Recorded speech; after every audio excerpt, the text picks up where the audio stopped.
Hello, everybody, and welcome to another PMP end of month review. Why? What is the PMP? Well, the PMP is the Painters Motivating Painters, our Facebook hobby group focused on helping you take your next step on your hobby journey. Of course, people of all skill levels, from just starting out to masters, are welcome. It is a big community, and it is focused on positivity and helping our hobbyists in whatever miniature projects they happen to be working on.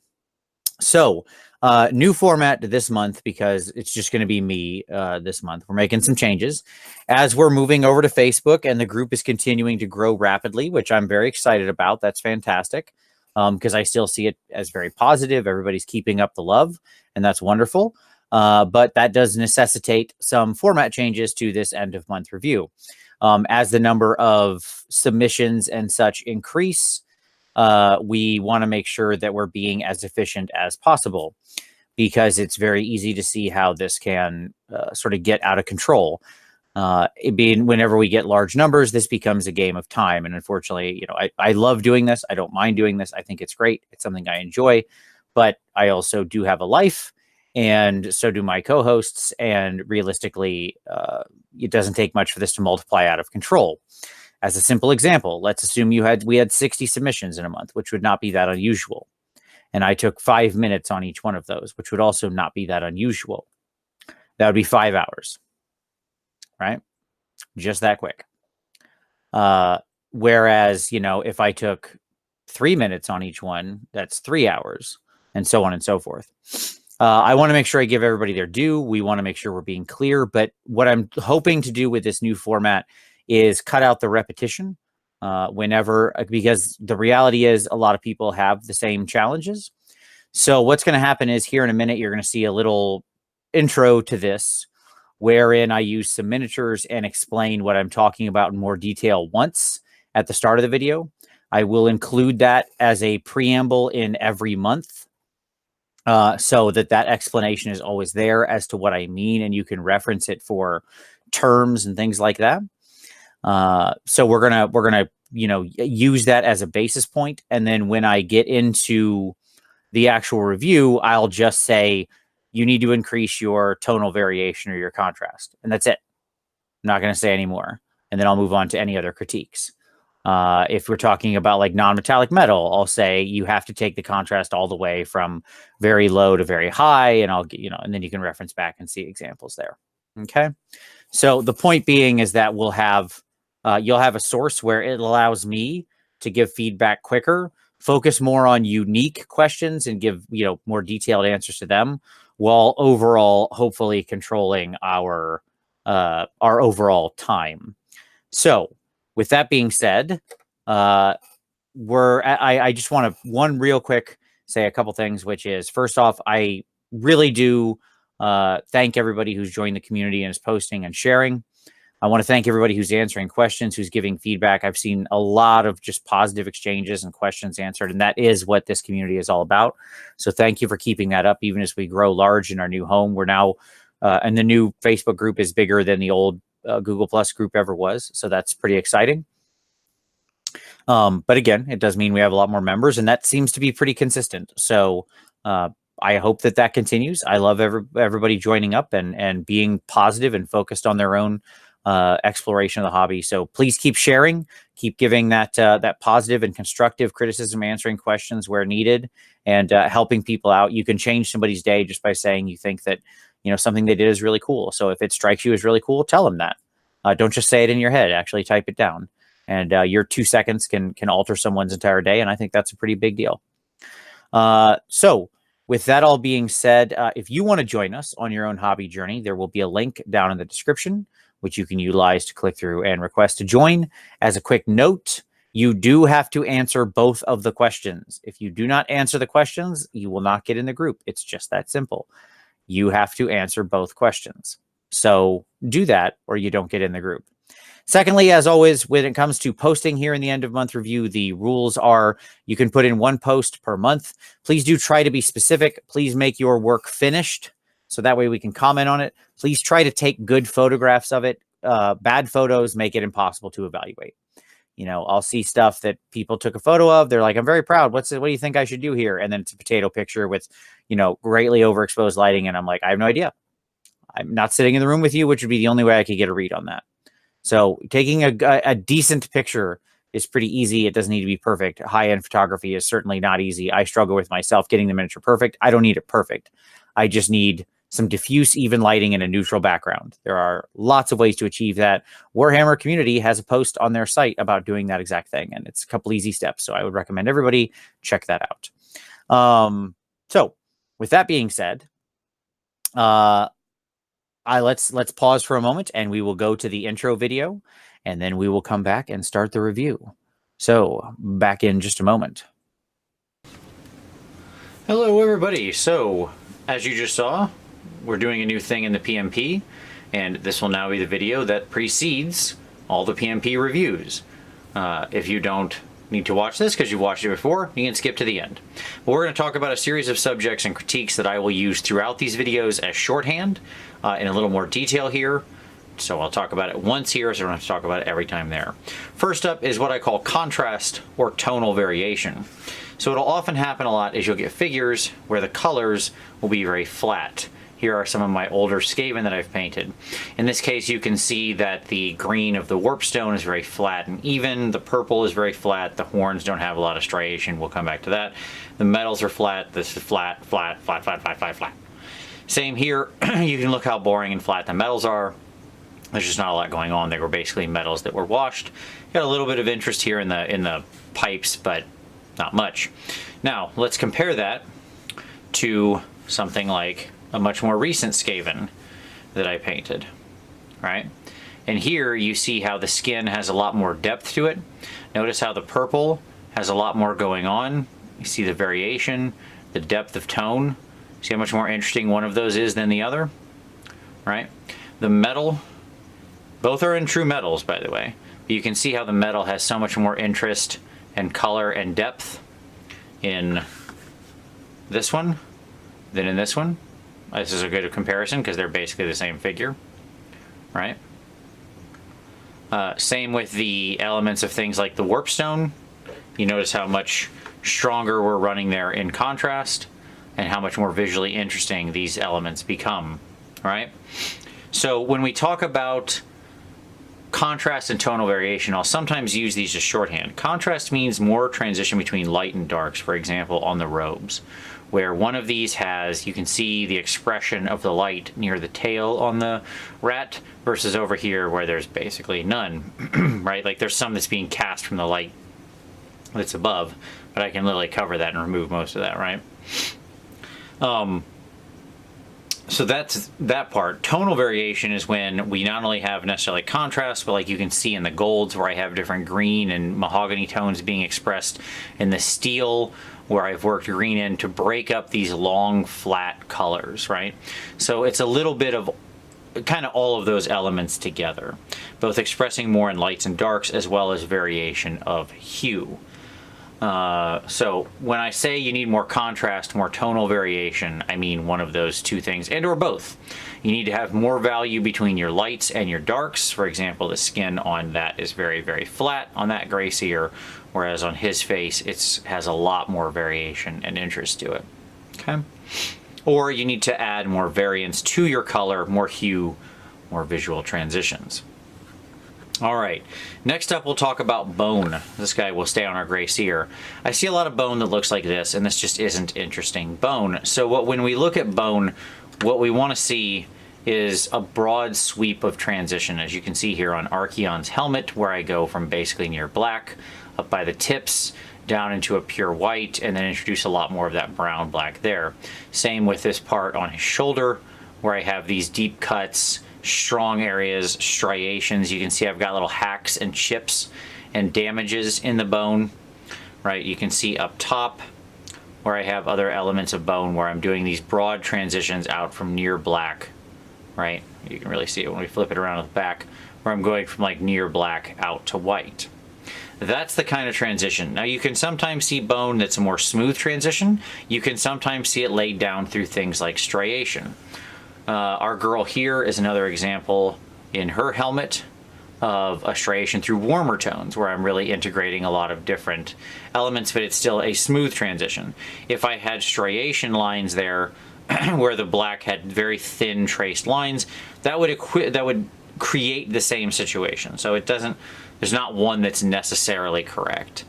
Either are fine and perfectly acceptable, but what's not is flat white bone for reasons. It's a very specific example of a necessary tonal variation to even begin to look like what it needs to look like. So when I say in the video you need to go back and look at this bone part, what I mean is you need more of that transition of color going out from very bright, the reason I picked these two is because this one goes from dark to light. Sorry, we'll flip him around here.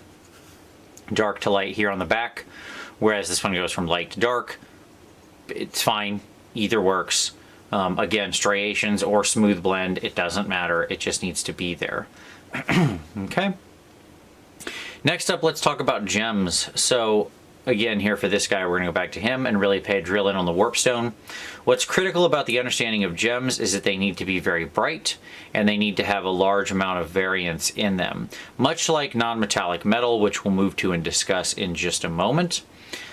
Gems have to have a lot going on, and the interesting part about gems as opposed to normal highlights is that when we normally think about highlight, we tend to think of light in a sort of zenithal fashion, where the light is coming from somewhere like here up above. In that case though, gems, the darkest part is actually at the top because it's a translucent item. This is true for all translucent items. The light is going to come into the translucent item and actually pass through.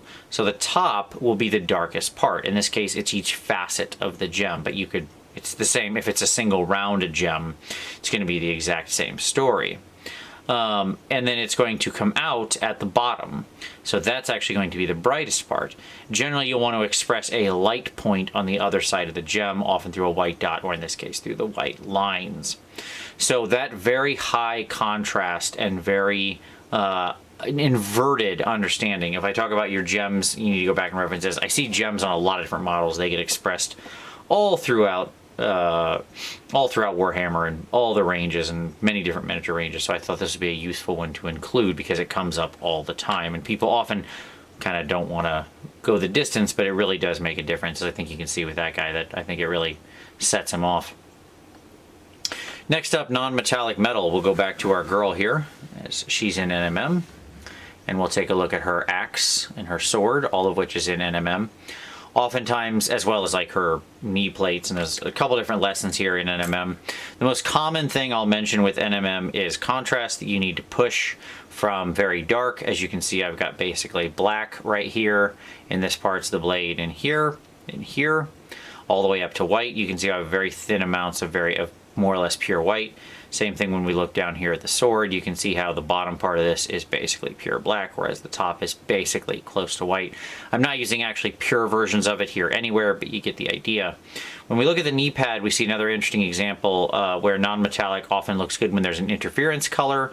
There's more of it here than there is in these places, but it's kind of all around, where you have a little bit of blue worked in, right, to smooth the transition. Adding in a little bit of interference color, light pollution from other colors is a big deal. So if I talk about needing more interference colors in NMM or anything, this is the kind of thing I'm talking about, where you can see that slight blue sheen, right, where it just smooths that transition, makes it much, much more visually interesting than if it's just flat gray to white. The other thing about NMM is oftentimes it helps to break it up in some way to have variation. So you can see how with this place I've gotten the scratches and the cuts, and those help sell the overall illusion of light playing in different places on the blade. So just some elements to think about there.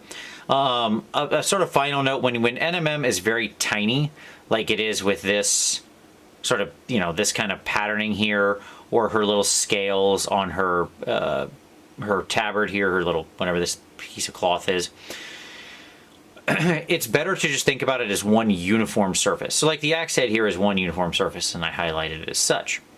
When you have these kind of things where it's a bunch of broken up stuff, think about it all the same.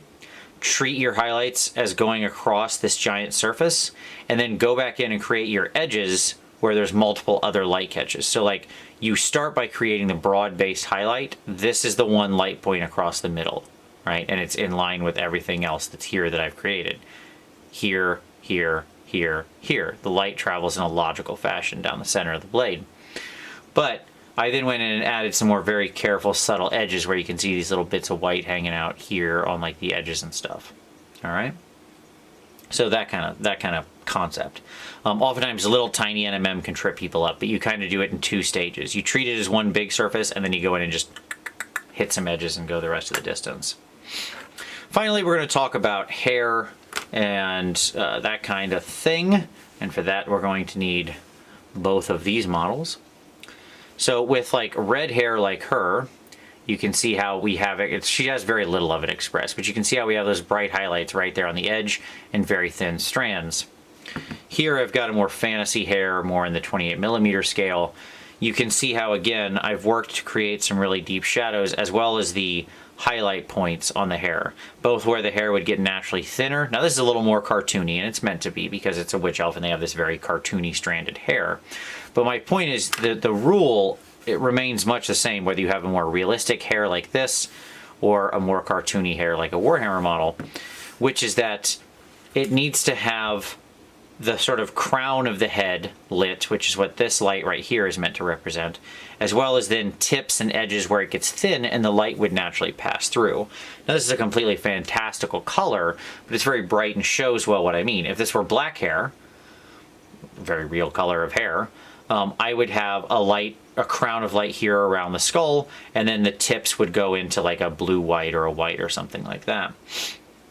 My best advice with hair is go Google like Pantene hair dye in the, or whatever brand you prefer, Vital Sassoon, in the color that you like, because they use Photoshop and computers to perfectly create the image of like where the light would happen, right? So like down here toward the tips where it gets much thinner and brighter, or if you'll see the perfect light crown around the head where this light gets captured. Okay, so that's a good way to go there. What you want to think is, again, much like with the NMM example I just gave, because there's actually a lot of similarities between hair and non-metallic metal, is that you want to think of the hair first as one giant piece and just kind of set your lights accordingly. Set where the crown of the light is, set where the tips are. Then you go back in and you create your individual strands, you bring up your individual highlights, and you can smooth with some glazes. So that's kind of the initial 5 things I wanted to touch on that are the most common 5 I see. The only other element I guess I'll mention quickly is when it comes to basing, you know, you generally want interesting things going on with stuff like rock, so we'll reference her. You can see how these are rocks, but this isn't just slate gray she's standing on. There's browns in here. There's some purple washes down here. I've got red leaves and different kinds of tufts and leaves. I've got reds and pigments and browns in the stone where it's all varied out. So you can see there's lots of different green tones down here in the back. The point is that stone, especially exposed stone and stuff like that in nature, isn't just flat, boring gray. It has lots of colors in it. So when I talk about having lots of different colors going on in your stone, this is the kind of stuff that I'm talking about. I know she's slightly larger scale, but the lesson would remain the same regardless. So there you go. That's some quick thoughts. This will just play at the beginning of general PMP reviews. If I get feedback, I'll re-record this at some point or something like that if we need to, or more commonalities come up or whatever, to hopefully make it so you yourself, like, this is if you want to see my hobby journey, you know, there's a couple years of practice, right? And, you know, what you can achieve. Like, this is the same model painted many years apart, but through, you know, practice and work and stuff like that. So at any rate, I hope you enjoy that, and we'll now return you to the beginning of the review. Okay, we're back. So what we're going to do here is we're going to jump over to the Facebook group, and we are going to start getting into the submissions for this month. So here we go. I'll lock on me just the same, so I'm in the good habit, and then we'll share up. There's no one else to steal my focus this time, but that's still better. So we begin with Alan Thomas, who had posted, I think, right after we did our cutoff last time. So he reposted. And he said it was a very long project. He says he knows there's some visible seams. He'd like some feedback on the wood grain as well as the overall composition, as well as just sort of general feedback. Okay. So yeah, overall, it's nice. Like, I think that when it comes to stuff like the wood grain, it's fine. You could push the contrast on the wood a little farther. I will say here that you should reference my area on metal variation. That's where I see we have the most opportunity. We have some flat metals and the golds and stuff like that. So, and the steels, I would push that a little farther. More contrast on the bone, I think would be very well suited here, as well as the leather, the curtains, just kind of all those elements. Your ghosts are very nice. I like the ghostly effect. I think that's executed well. It's nice and smooth. So I think that's good. The basing works. As far as like compositionally, which is one of your questions, it's not too problematic. You've got a lot of red only back here, and it doesn't really carry forward at all. Having some more red up front here, like these wingies things being the same red as this, would be very helpful.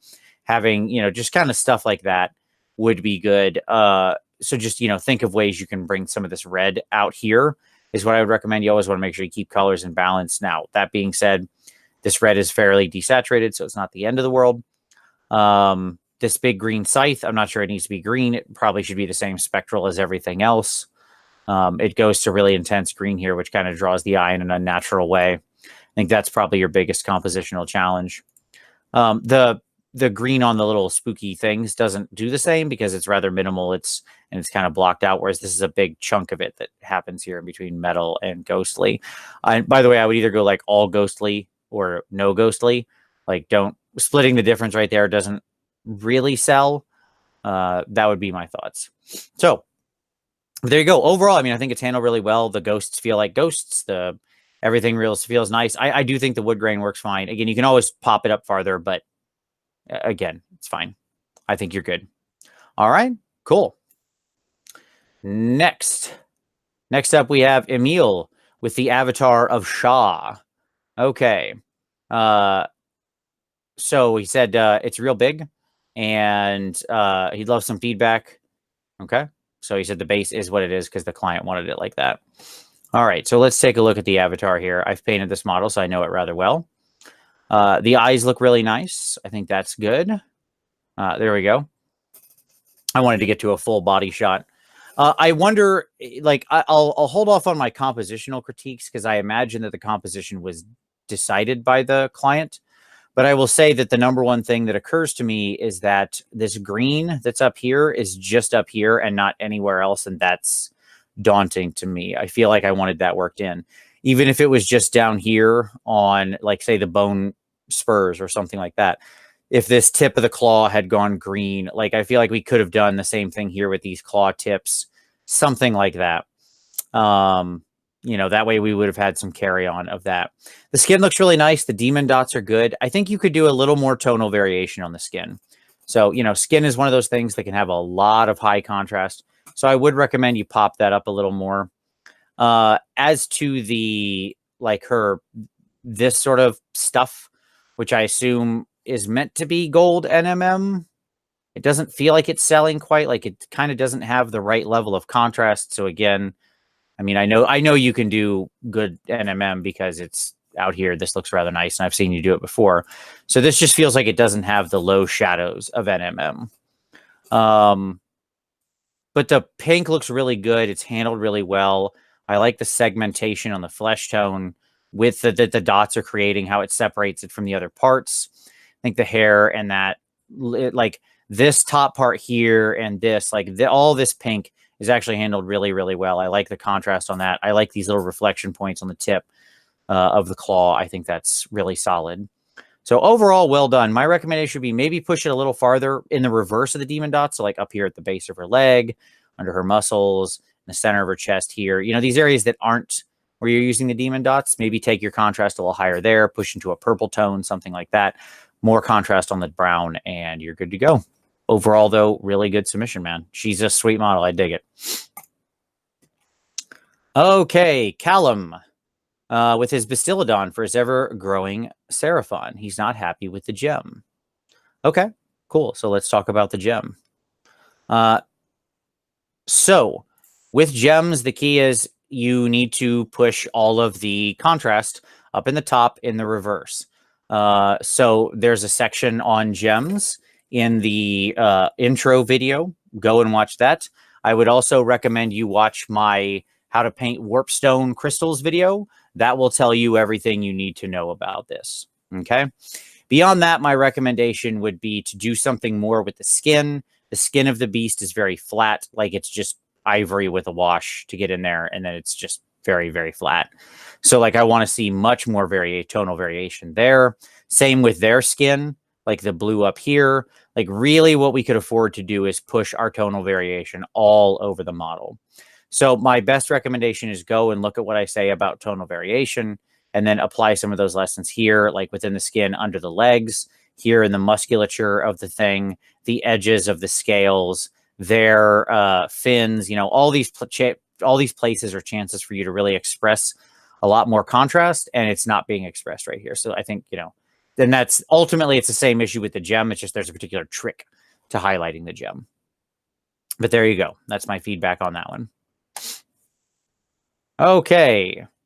Maroc, looking for advice on painting faces.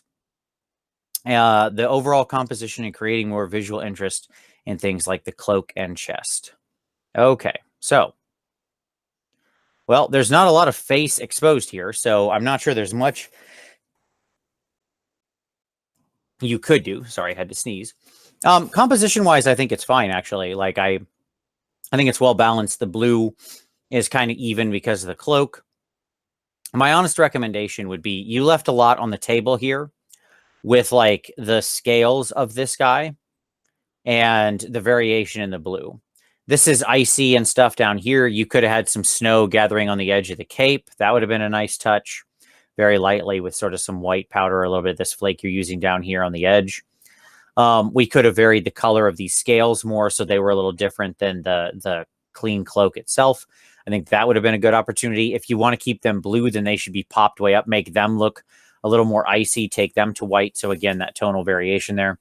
And then finally, like when it comes to the face, you know, like I said, there's not much exposed here, but in general, you want to make sure you're following the same rules where you're respecting that the cheeks are introducing some red, and here around these ears and stuff, you're getting some red tones. A wolf face is a little different, but same basic rules.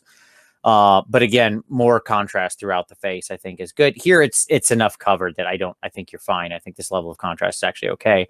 Where I notice it more is actually with the feet. Like you have a very exposed long foot here, and you don't have the tonal variation you need.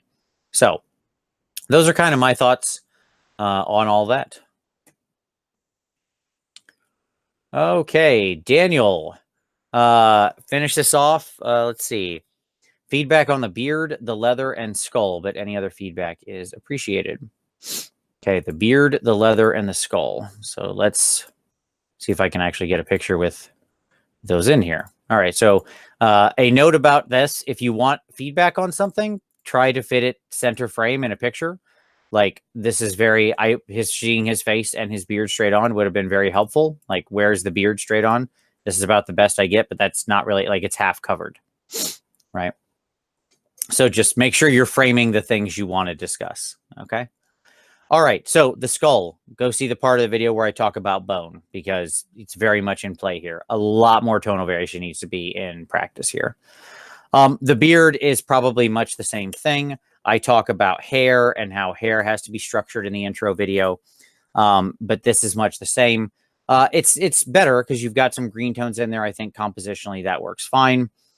The leather looks flat. I mean, that's the bottom line. Like you have some different color browns, which is good. I like that, but it's flat. So go look at the videos I have on like distressed leather and stuff like that, where we have opportunities for scratching, denting, texture in leather. That's how you really sell leather looking interesting, right? Like this is still quite brown. We could have this distressed, just more distressed with spots, scrapes, stuff like that. I would also encourage you, when you get opportunities like this on leather, where this is seemingly some other material at the edge here, paint it a different color, make it stand out. Okay. Because it helps break up this massive field of brown. What you should always avoid on a model is just a running area of the same flat color. That is the road to being boring. So like when you get an opportunity like this with this edge of this thing here, break it up, make it more visually interesting. But for the most part, I need to see more scratching, scrapes, scuffs. Like I cover bands just like this in my distressed leather video. That's the kind of thing I'm talking about. So all in all, your main feedback here is a lot more contrast, a lot more tonal variation. Okay. Especially on the items you had talked about. Skin looks good. I like the skin. It looks like it's got the right amount of variation. So I think basically you're taking the skin up. You can clearly do it. We just need to carry it through to the rest of the model. All right. Joseph Unger doing Imperial Fists. Not realizing yellow was such a difficult color. I promise I'll do a video on it soon. And then he says, I had a lot of trouble getting a smooth coat of yellow and shading was a nightmare. Left the base very muted, adding a little red and gold on the base to accent the red eyes and gold on the bolter. Blood splatter and freehand. I want to work on a grittier but also smoother paint job. Sure. Okay, so let's talk it through. Yes, yellow can be a challenging color. That's absolutely true. Great, a very nice shot, by the way. I dig this. Well done. Awesome. So he's giving me a nice view of everything here. So the trick with yellow is, again, to go over a good color. Like you want to take your yellow over something like an ivory base. You can see my video on zenithal priming for warm colors, and that will be really the way you want to go there.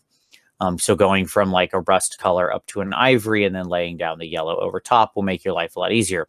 I can see how thick you had to take the paint to go here. Now, it says here you're using Army Painter. I don't know anything about Army Painter yellow, but honestly, yellow is a pretty tricky color. I don't imagine their yellow is too great, to be completely honest. So, you know, it may be the kind of thing where you want to look at some other lines yellows. Vallejo has some pretty solid yellows. Scale 75 has some pretty solid yellows. They have a lot more pigment intensity and would probably do you better, but your mileage may vary. I'll leave that up to you. In any event, the shading on yellow needs to go into rust and like rust color, like that sort of orangey brown, or a light rust into just sort of an orange sepia. And that's where you want to go, and it goes up into ivory. It is a tough color to work with. This is one thing I haven't recorded a video yet on that I will at some point in the future. So when I do that, fine. You can reference that. But until then, my main advice is you want very subtle, soft glazes of those colors. Like of your sort of light rust color, like Vallejo Model Air Light Rust is a great color for shading your yellows. Okay. Beyond that, you know, I think that where I would really focus your attention is just on keeping your paint thinner, keeping your paint more under control. And I would avoid sort of all over washing with yellow. You don't want to do that. You're going to stain the yellow too much, then have to do too much work to get it back. So basically like paint control, I can see some spots where the paint is still rather thick, where the paint is still like, we want to keep the paint thinner. I can see the buildup. And if I can actually see the buildup of the paint, it's too thick. We need to smooth it out more. So my big recommendations there would be on things like, you know, paint control, making sure we're getting it nice and clean, and making it more thin, which is challenging with yellow. That's why it's very important to have it undershaded. If you can't zenithal because you don't have an airbrush, something like that new Wraith Bone from the basically the contrast paint primer would actually be as a really nice undertone for yellow. In fact, that Abaddon, whatever it's called, the Abaddon yellow, I'm mispronouncing that, is a great color to go over that, to do some base for some Imperial Fists as a contrast paint. So you may want to check that out, give a look to that. But overall, I like your color scheme. Compositionally, you're in the right place. The black and the yellow work well together. The minor inclusions of the red on the base balance that out. I agree. So all that's nice. And your Roman numerals are good. You need to thin your paint more and get an ink involved if you're going to try to do small freehand. Paint isn't a pen. Put acrylic paint in your pen and see how well you can write with it. The answer, you cannot, because it does not flow like that. If you put ink in, you can draw very, very, very thin things. So that is my strongest recommendation, is to get yourself a nice set of ink, like Vallejo Game Ink is a good place to start. That's real easy and cheap. You can get it off Amazon. And that'll also comes with a yellow ink, by the way, which is a great way to do vibrant yellows and over something like an ivory or a wraithbone. So another option. Hope that all helps, Joseph. Very cool.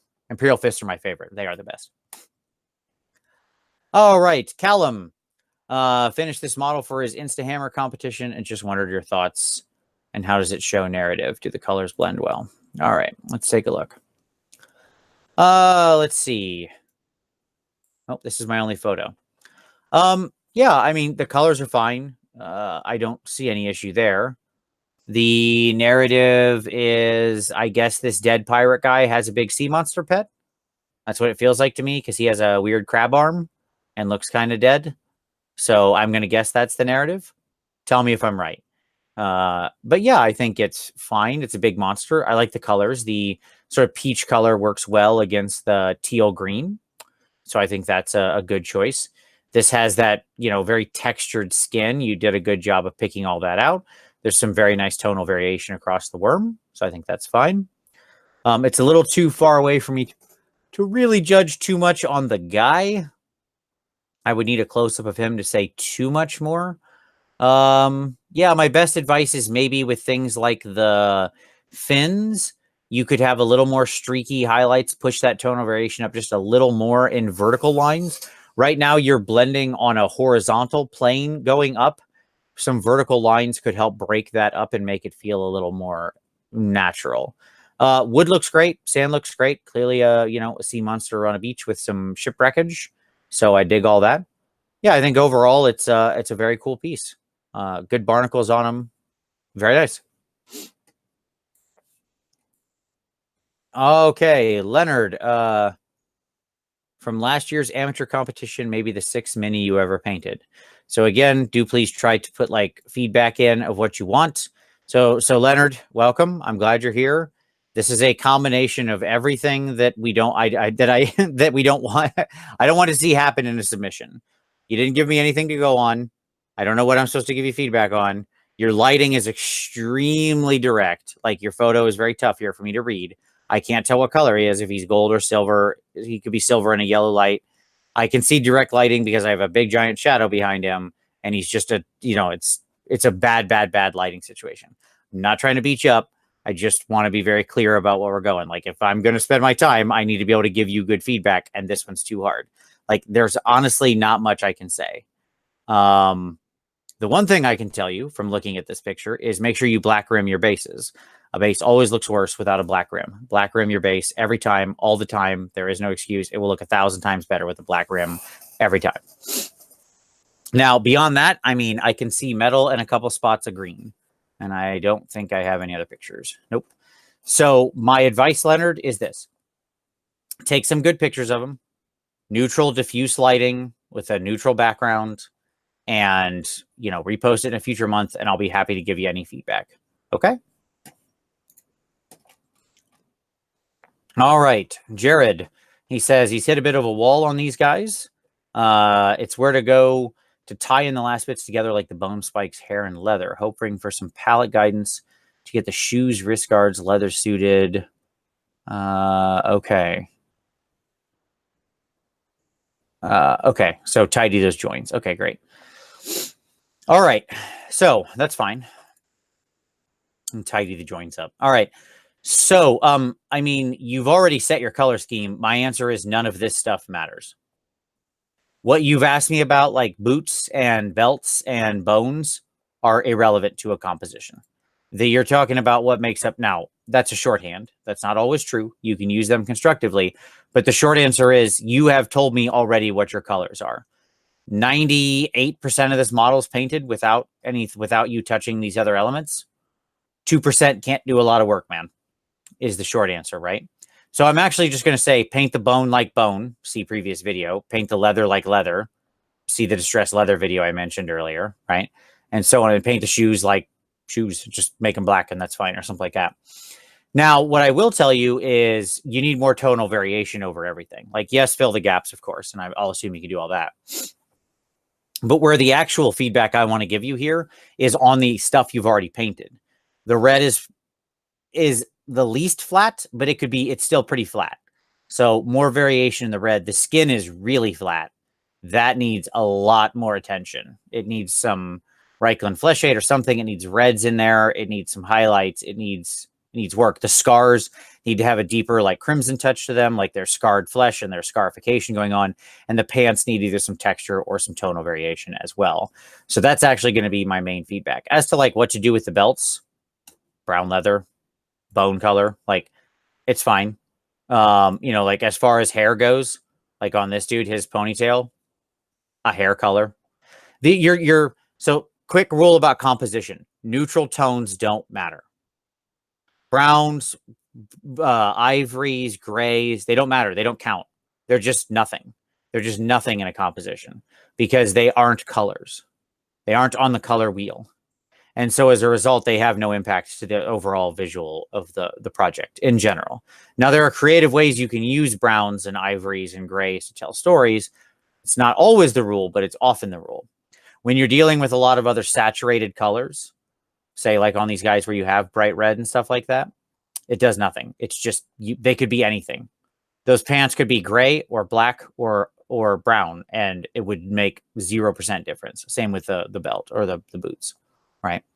So the point being is that where this model shines is the skin and the red. That's what tells the whole story. So as to like what colors to use, some brown, some bone. I'm not picky. I never care about particular colors, especially on stuff like that. I will literally mix them out of whatever's on my palette that I think is interesting. I'll just make random grays and browns and whites because it doesn't matter. So there you go. Maybe not the best answer you're looking for, but I hope it's helpful nonetheless.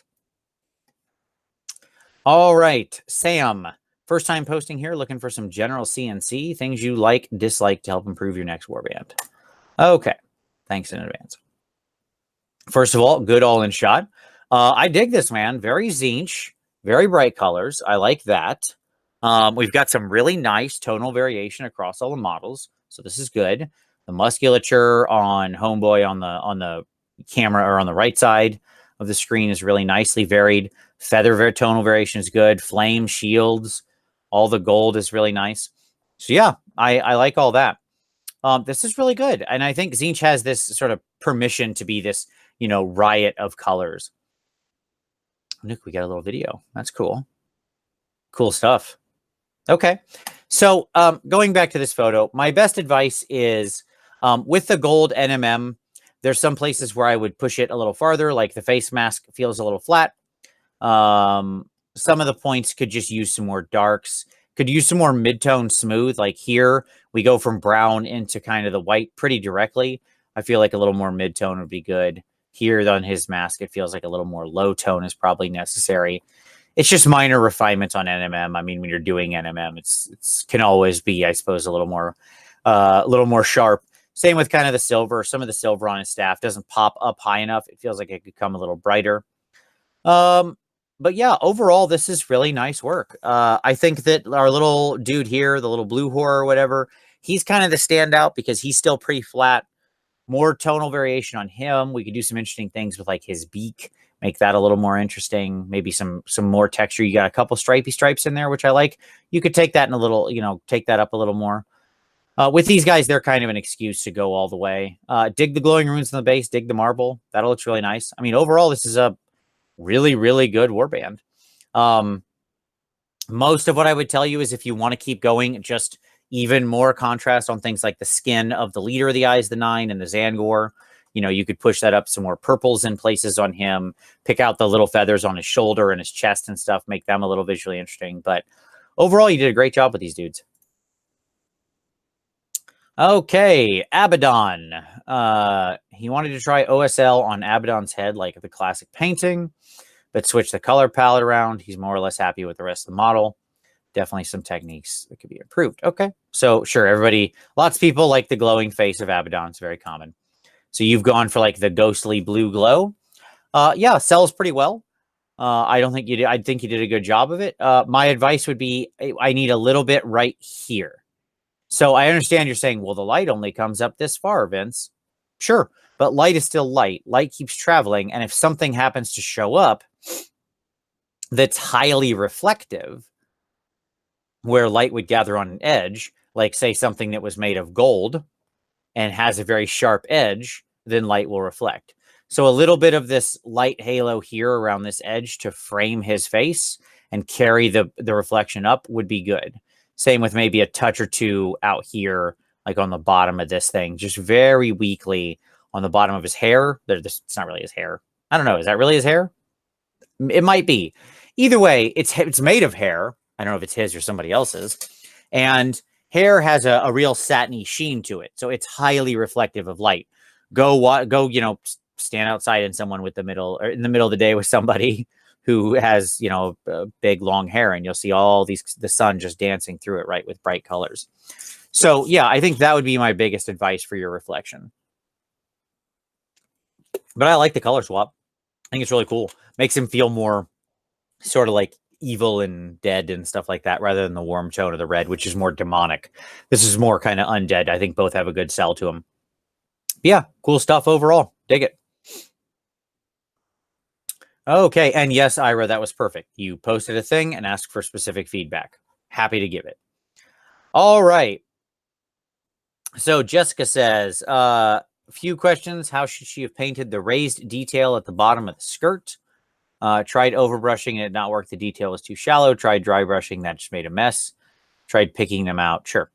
You always mentioned skin is transparent. Need to see red, blues, pinks. Where would you put them on this? Okay, skulls look kind of rough. All right. All right. So Jessica, I know some people already answered you, but yes, I mean, the answer is you need to vary skin where skin is varied. Go look at pictures of skin is my shortest answer. But like here, like the face, I know somebody posted the picture below of where the color spectrums tend to be. But when we shrink it down, like just look at your own skin or look at, you know, pictures online or whatever. And what you'll tend to see is that humans have, wherever the skin is thinner and more blood comes to the surface, there will be more of a pinkness or a redness to it. So we can capture shadow in things like purple, which is the red of the blood showing through, plus the blue of cold shadows. And so like with her, it would be under her neck, here under her, the shoulder blade, where the shoulder blade is poking through the skin. Like you can see it. One of the reasons it's so pronounced is because the skin is very thin here. So this will tend to be highlighted and what's around it will tend to be sort of pink or red or show blood or whatever. Same with in between here around her chest plate, under her arm, like in the underarm is a great place to have some color. Here on the side of her bicep, here at the base of your hand, in between your knuckles, all this kind of stuff, right? Now, as to the detail down here, yeah, it's super soft. I mean, sometimes a cast just lets you down. Not every model is capable of the same paint job, unfortunately, and low detail models suffer. That's just the nature of the world. So my best advice is get some makeup dry brushes and do some very, very, very, very light dry brushes. In other words, you take a makeup dry brush, you get a little bit of paint in the end, you wipe it way down until there's almost nothing left, and then you go over this like 50 times. Just dry brush like this, and we're still going, and we're still going, and we're still going, and each time it's putting on like one little molecule of paint, and after like this many times, and maybe a few more, and here we go, and there you go, and now we have enough color that it's built up, right? And then you can just kind of go in and clean it up. But in general, I would also say the yellow is flat. It needs more tonal variation. Your skin is very nicely, cleanly applied. Obviously, the face Facebook recognizes it as a face, which is always a great win. Your eyes are really nice. The deep shadow around them is good. So keep up that work. Your pieces are really well defined here. So that's excellent. Like you have everything nice and sharply defined. We just need to increase the tonal variation across basically all that stuff. Hope that helps. All right, Emily Dave. This is Veracithrax. Okay. Cut off the base and made the space for it. Areas I struggled with. Resculpting on the feet, tail, and in the middle of the body. First time sculpting. Okay. Transition from one color to another on the spines. And the pink and green mushrooms along other places. Wings are a bit uninteresting, and the transition to the claws and the wingtips need help. Oof. Okay. All right. We got a lot. So I might jump back and forth because I might not remember all that. But let's take a look. Resculpting on the feet, the tail, and the middle of the body. I mean, sculpting is just one of those things. It's always going to be tough. Let me see if I can. Yeah, I mean, I don't know. Seems fine. Volcathrix or whatever is kind of a weird model in his proportions. He's very like skinny necked and kind of an old school dragon. No, I think the sculpting's fine. I think it sells. I don't see any issue there. No, I think that's fine. I mean, like I'm sure you could have I'm sure you could have professional sculptor, which I am not, tell you more, but I think it's fine. It certainly sells for this purpose. And then transitions from one color to another on the spines and the pink and green mushrooms. Okay. Wet blended and then glazed. That's generally how I do it too. And yeah, I mean, you're going from, these are basically complementary colors. Because when you shift red into pink and you shift green into this bright teal, you've just moved the complementary wheel up into the tints. But they're basically complementary, so they're going to be a tough thing to blend together. Now, as to the bone, yeah, that's super flat. Like, whoa, so flat. Now, I understand there's some brightness here. Like, I can see where the shadows actually, guarding this sort of, again, we have a very strong light, but where this shadow's in, I can see you did some. The answer is more. Go back and watch the bone thing I have at the beginning. That will help you there. And then finally, the wings are a bit uninteresting. The transition of the claws need help. Okay, so let's take a look at the wings. Yeah, they are. I mean, you've got a nice tonal variation. The answer is use this texture. Actually go dry brush that texture and bring that out and then reglaze over it and stuff like that. So I have a video on doing textured wings. I would recommend you go watch that. I talk about how you want to vary it vertically, horizontally, and on the texture. And that would be my basic recommendation, right? And then when you transition out here to these tips, I mean, it's a soft model that doesn't have a good hard line. You're going to just have, like, my advice would be literally to just draw one if that's bone and just like you make a hard dark line and you make this part light on that side of the wing to show it built up to it. And you kind of have to do with paint. Again, sometimes we've got to clean up for, weak models with stronger paint. And that's one of those times. So go check out the bone video. And I think that'll help you out and get you on the right path.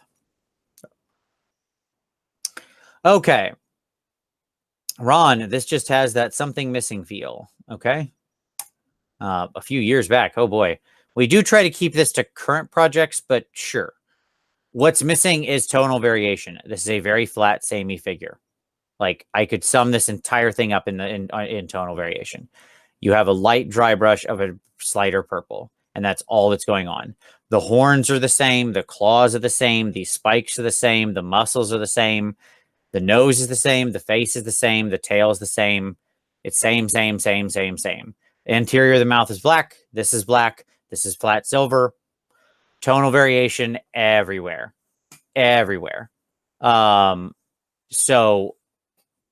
I saw your comment about sort of like, having this sort of, conceptual feel of something that's all one material.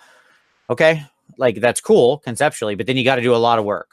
Again, any large flat area of the same color is boring, period. Period. Go stare at a big giant purple sheet and tell me how interested you are. Right now, go stare at a painting. Oh, this is the same size. Which one's more interesting? Okay. Right. I mean, the answer is simple here. So the key is that you want to make sure we're doing something here. So deepening the shadows in the skin, popping up some smoother highlights, bringing out the individual muscle textures. So we could keep him all purple.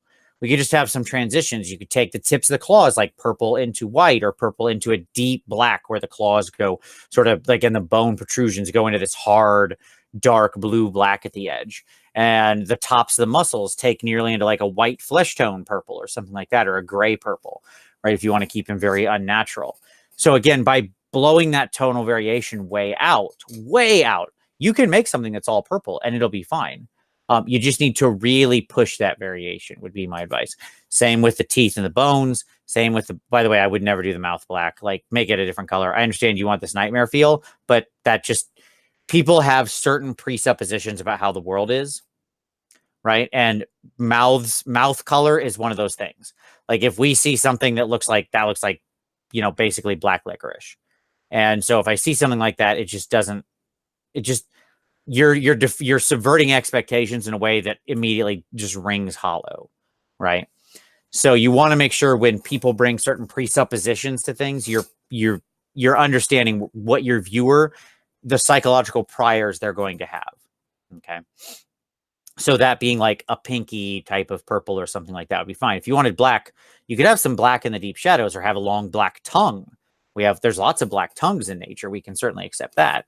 And so that's a good way to still get that black in there, but still also work within the expectations. Something seems scarier if the mouth looks more human, but the tongue is this long, glossy black thing, right? That's more scary. A monster that is just in the shadows lurking behind you and like is off camera, I mean, you can't really see them. That's more frightening than just Freddy Krueger standing middle of the frame, doing nothing, saying nothing, right? In other words, when there's a little bit of expectation and then it's kind of our imagination is left to play, things get more frightening. So anyway, that's my basic feedback. So check out that part on tonal variation and you're good to go. All right, Derek. Hey, again, guys, got a gold award with this dude. Hey, that's awesome, man. Congratulations. Well done.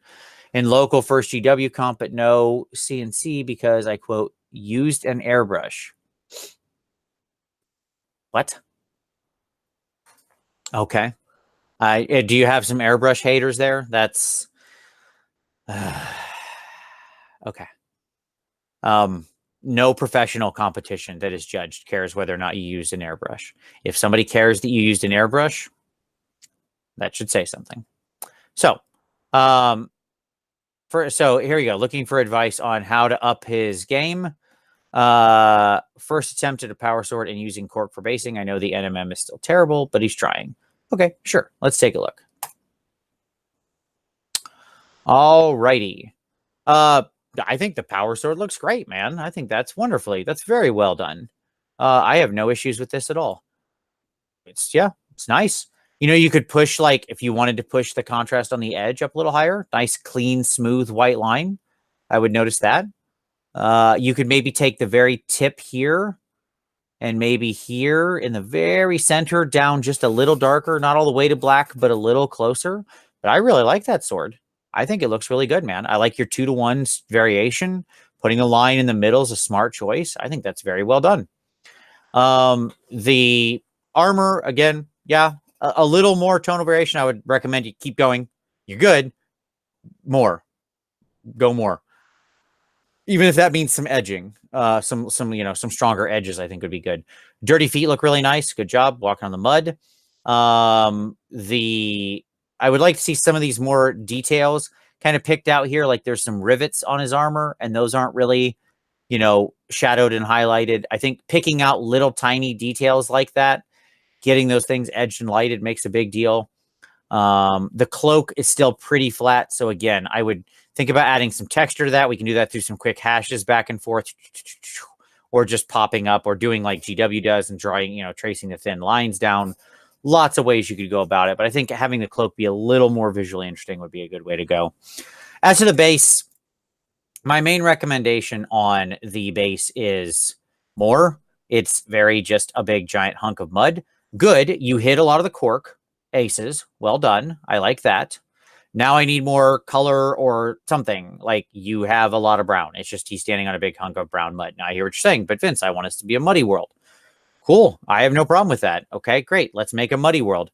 Mud can have purples and reds, and it can have greens in it. It can have oil slicks. It can have water running down. It can have a puddle. It can have stomped on grasses, muds, moss, right? Like, do more. And that would be my advice. So, like, you can sell a muddy, just like a muddy battlefield that has just been rained and torn up and stomped on and all that. But still have a little bit more going on. That being said, I do love this little situation hiding down here under this little Nurgle bell. I think that's great. I think that's a little Nurgling hiding there for his life. So I dig that. That's pretty sweet. That's well done. But again, like you've got that bell there and it's just basically the same color mud. Show me something, So that would be my simple advice there. But all in all, I think this is really good, man. Congratulations on the win. I think it's, overall, this is working well. The NMM's working well. The power sword's working well. We could smooth this highlight out some. So your NMM, my best advice is, more mid-tone ochre and a lot more smoothness in there in between your highlights, but you've got the right level of contrast there, which is usually the hardest thing to do. Okay. Anthony, Hi, and thanks for the welcome to the group. He's been following for about 20 years and not touching a mini. I tried to paint a Legion of the damn Space Marine. Okay. Army and a couple kill teams to paint. Oh my goodness, Anthony. Boy. Okay, you wrote me a novel here, man. Right, consistency for edge highlighting and thinner layers. Watch my video on edge highlighting. It's not about... it's about get some ink. That's the short answer. Giving black tonal variations of paint. I agree. Red variation doesn't often show up, but the answer is you have to mix it even harder. Okay. Specific questions for the future. For elites, I'll start adding battle damage and characters. I'd like to add a visual texture to the armor. Well, would you suggest establishing a basic smooth blend for the armor, then stippling the variations of the colors, then glaze with a midtone? Sure, that's one way to do it. Yeah, I mean, you could go that direction. My answer is kind of whatever you like, but there's lots of ways to go about it. But yes, that would work. When using basic zenithal lighting, would you suggest having a color transition on the base from lighter to darker, going from front to back? Yeah, in general, that's a good trick. Doesn't always have to be the case, but it's kind of a neat lie that works. And lastly, play with using complementary colors with shadows, using red to shadow green. Sure. Okay.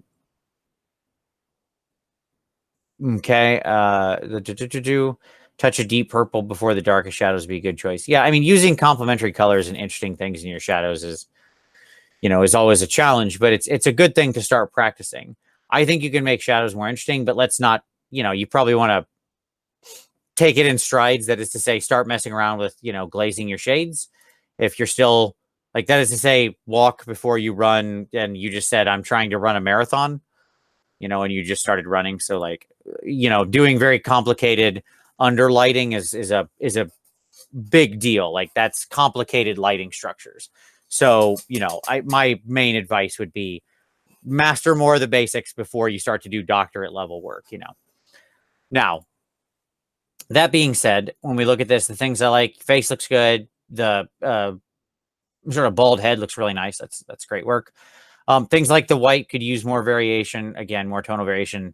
I saw what you said about the metal, so I'll leave that off for a moment and say, sure, have that happen. Yes, the pigment got a little overmixed, but my best advice is with the green, you want to kind of smooth that out a little more. I can see some spaces in there.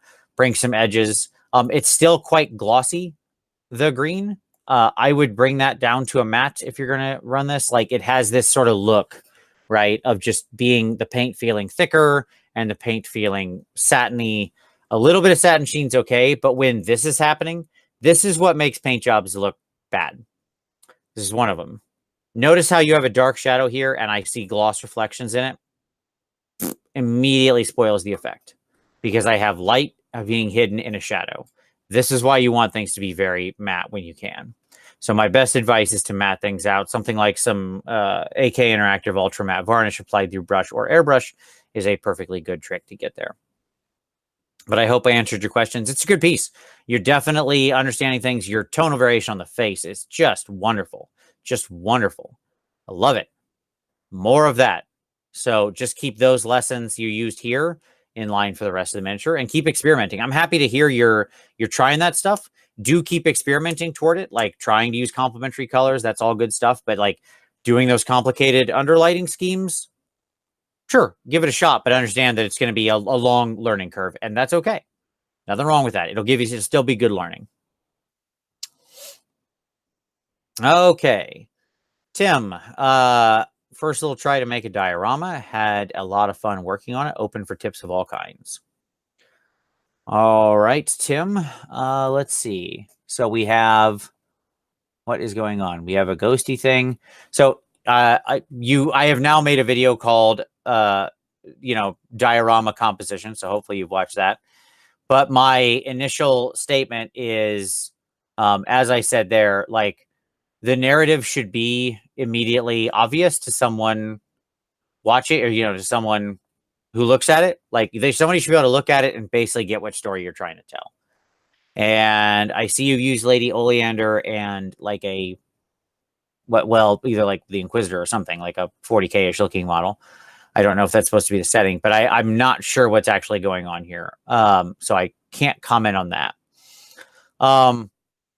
Now, as to the colors, yeah, it's real good. The biggest challenge is like compositionally, it's interesting. The red and the warmth of the living thing stands out against the blue of the ghosty things. The yellow is a bit extreme. Like you went right into lemon yellow here. This piece would probably be a lot stronger if this just came down into a light green white. If she faded out into like a green white, I think you'd have a much stronger piece because this yellow is so saturated and so strong and at almost all viewing angles in one place. I understand I can see a little here, but like, look here. Let your eyes go at rest. Everybody who's watching this, let your eyes go totally at rest. Don't focus on anything. Where did your eyes fall?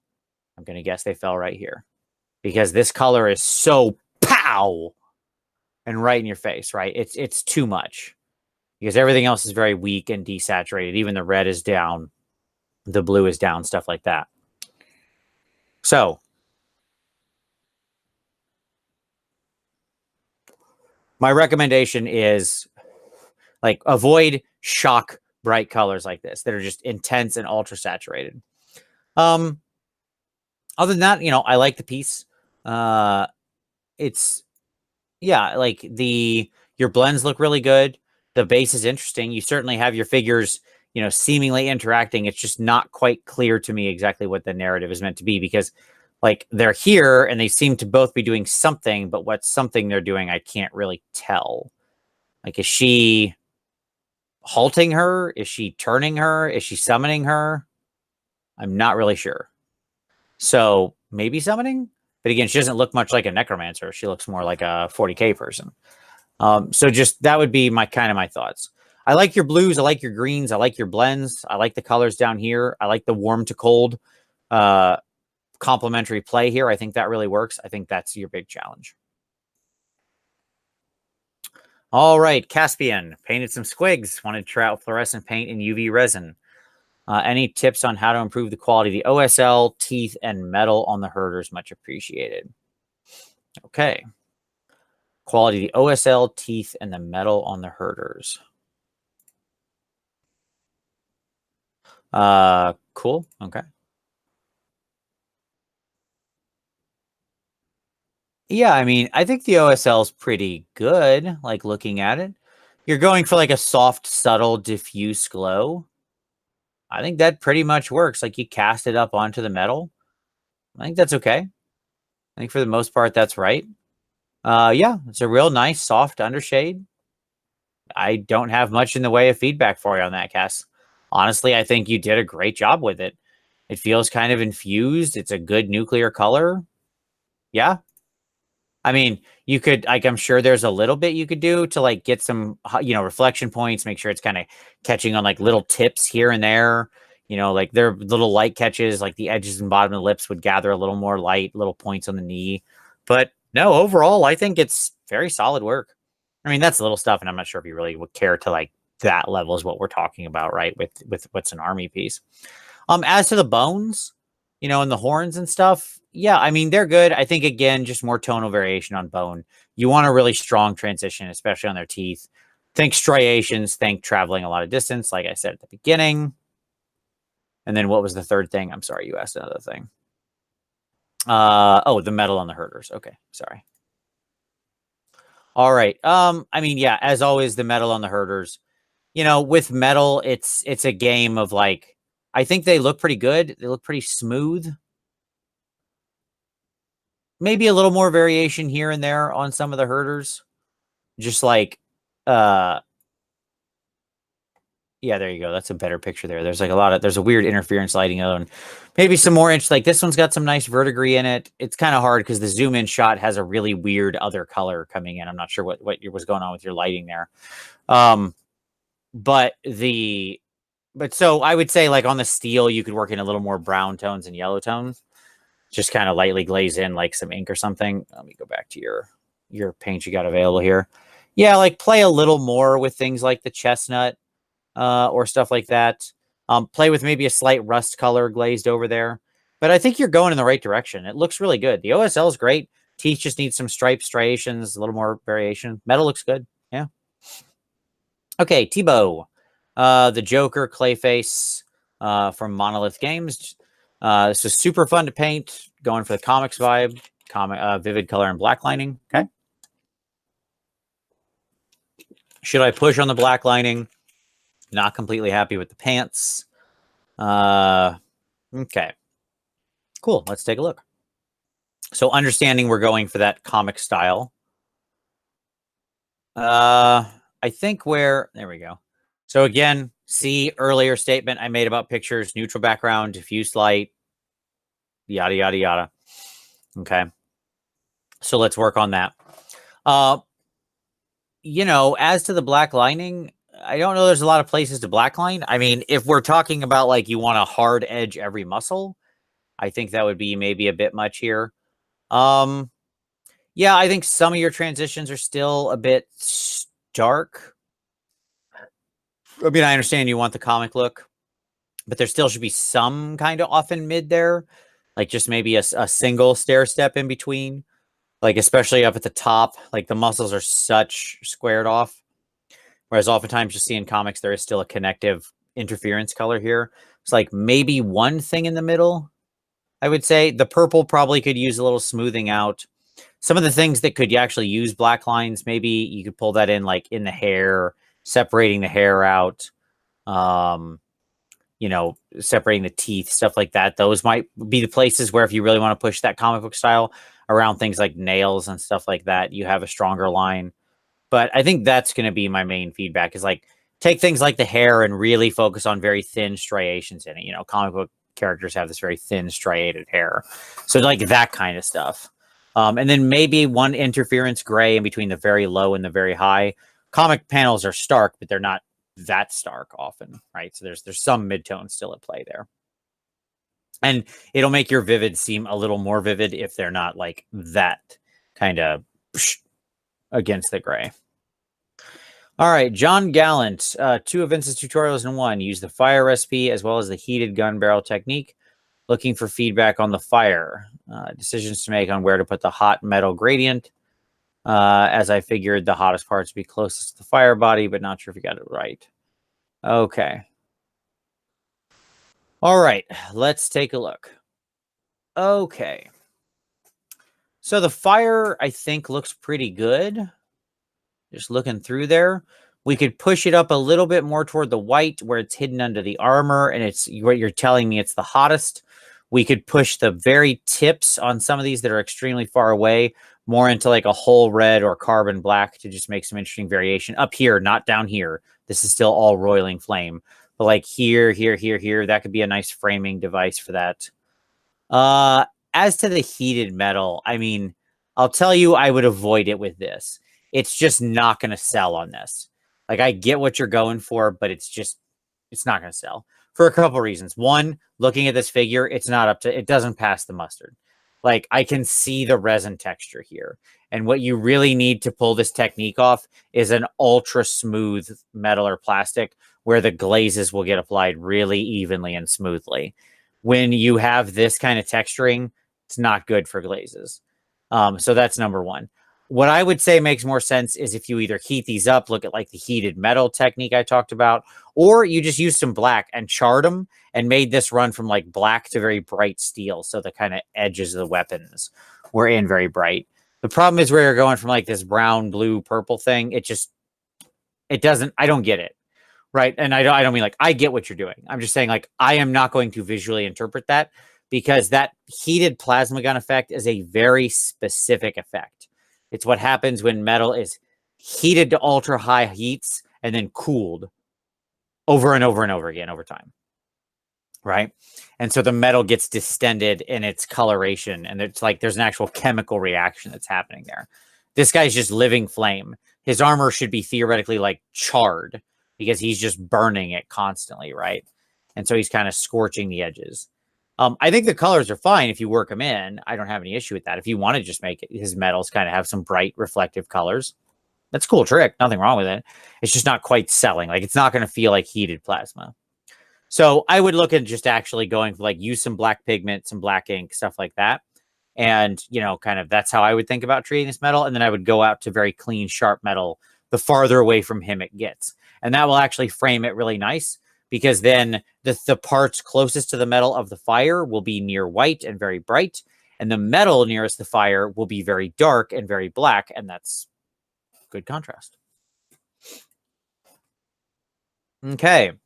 Tobias, first time ever posting. A bit nervous. Oh, don't be nervous, buddy. It's fine. First time painting NMM, power sword, and fabric textures in the cloak. All right, well, that's a lot of stuff. You're swinging for the fences. Okay. Painting NMM, power sword, and fabric textures in the cloak. Okay. All right. Well, hey, I'm glad those videos are helpful. So, always happy to help, buddy. Let's take a look. So let's look at the sword. Yeah, man, I think the sword's good. Again, so look back at the other sword that was on the Dark Angel dude. I think this is good. I like this side of the sword. I don't like this side as much. This side needs more light up here and here to contrast against that one's. But I like your sword. Your colors are on point. It's great. Really nice purple. The purple complements the green super well. You've got some really nice tonal variation in that green. So I think that's really working. I look at that. I see some nice deep shadows, good highlights. Yeah, that green works for me. That's rock and roll. So no issues there. The sword just needs to go the rest of the way in its own highlights. The NMM, again, like I assume we mean this part and stuff like that. I need to go farther to white. I need more edges, more contrast points, more light catches, things like that. So as for usual with NMM, when the first time we do it, we don't take the contrast up enough. Not unusual, but you've got a good start there. You're understanding the light in a good way. So it's really just a matter of practice. And as far as the cloth texture on this guy goes, it looks about right. It's nice and thin. You may want to repeat a little more. So a little more thin lines, maybe like being a little more dense could help. Like I'm leaning way in because he's kind of far away, but I think you basically nailed it. One thing I'll say that I want to give you a piece of advice on, it should be less visible here. Like you kind of still drew the lines in the shadow, or at least it looks like it from this. I should see less of the lines in the shadows, because what you're doing when you're drawing texture is it's the light reflecting off of the thin strands of fabric. If there is no light reflecting, you do not see the thin strands of fabric, right? Or not as well. So in general, when you glaze into your shadows, you want to make sure you kind of knock a little more of that out. But yeah, overall, really cool work, man. I dig the color composition. One small thought is you may want to look at separating elements like this. This all ghosty stuff coming off his hoof. You could do stuff like push that into a slightly different white or something, just to show that that's actually like some ghostly energy. Compositionally, it may make for a more interesting time. But overall, man, great work, dude. And the fact that you're just starting out with this stuff, and this is your first of a lot of them, I think you should be very happy. But yeah, more contrast up here on the metal. Finish off the rest of the sword. Again, go back and look at that other power sword, and that'll be a really good lesson. But your colors are great, and I love how dark you took that purple. Muy bueno. Okay. Michael Andrews. Hey, everyone. Just joined the group a few days ago. First post here. Been intimidating to put your work up. Okay. Yeah, don't worry about it. There's no intimidating. We're not comparing against each other. We only compare against our past selves. This is one of your extended projects finished over the course of several months. High contrast color scheme that's coordinated across the horse and the rider. Okay, let's take a look. All right. So see if we can get a good shot here. Yeah, it's nice. Definitely good contrast. No doubt about that. Everything's very bright. The horse and rider are very visually distinct. So that's good. They don't share a lot of the same elements. That's a nice shot right there. With the hot sword, I think a little more contrast would actually do you well there. So coming into a little more dark whole red instead of this, which is like a red orange. I'd love to see more orange here and a little bit of black around the very edges and the very base. That will really sell me the heated weapon thing. The light is nice. I very much like the yellow highlight you've cast here and on the yellow. I think that sells. That's good. The horsey himself, or whatever he is, whatever this monstrosity creature is, he feels a little flat comparatively. Same with kind of the rider's skin tone. My basic advice would be tonal variation. It needs to increase, right? We need, I know you said you were kind of focusing on contrast, but honestly, you can go a lot farther. Like this horse still feels a little flat. I'd love to see more, even maybe texture added there, like a fur or something, but a little more. Same with the skin, where what the skin really needs isn't contrast as much as it's tonal variation. Need to see a little bit of deeper shadows, but also I need to see some reds, some sepias, some tans, some shadows, some purples, blues, whatever, like something. You get my point. I'm not going to prescribe you your thing. Like it would be great to have, you know, colder shadows over here because you got a real hot light here and colder shadows on the backside to oppose the warm lighting, that kind of thing. Or you could do like cold lighting on the side and warm shadows over here and warm lighting over here and cold shadows. Hey, flip it around, you know, go nuts. The point is that something like that would probably do you well. But yeah, very interesting piece with this like weird headsman dude. So cool stuff. But that's my main thought. Push that tonal variation, especially on things like the skin on the other side. It's nice here. You got nice reds, but it's kind of flat on the other side. And if you're going to strike a match, you create a shadow. This side is not dark enough to represent how light you just told me this is. So there's my closing thought. But welcome. Glad to have you in the group, man. All right. Casper. Says this fur was annoying. Doesn't help that the fur anywhere over the shoulders is sculpted very flat. Redid it several times. Any tips appreciated? Used a lot of time in the skin. Used blues and purples and a lot of layers as improvement from last month. The skin is interesting. Turn down exposure and change the background. Hope it helps. Photos are hard to do, my friend. Yes, this is a much better photo. Much, much, much better. Okay. So here's my advice on the skin. More and farther. More and farther. I especially want to see it in the highlights. Again, we're still very even lighting. This foot and this knee and this area is as highlighted as this shoulder and this face. And these are very exposed to light, and these are very not. Okay? So more. The bone, same thing. Go back, see the part I said about bone. The green here, the teal, actually looks pretty good. I like that. As to the fur, yep, you got to get in there and do some work. The fur is samey. It needs more variation. Go look at the fur video I posted recently about how to do, you know, how to paint fur in a different way, or look at my older fur videos. I have a whole series on fur, but I need more going on here. Variation, highlights, thin strands, more shadows, color changes. I can recommend you 10 different things. I need you to pick one of them. As it is, basically, you've got some dark brown fur and some gray. And my guess is you put a lot more work into it like that, but it doesn't come across, unfortunately, because it does just feel pretty flat. Like all of this is highlighted uniformly.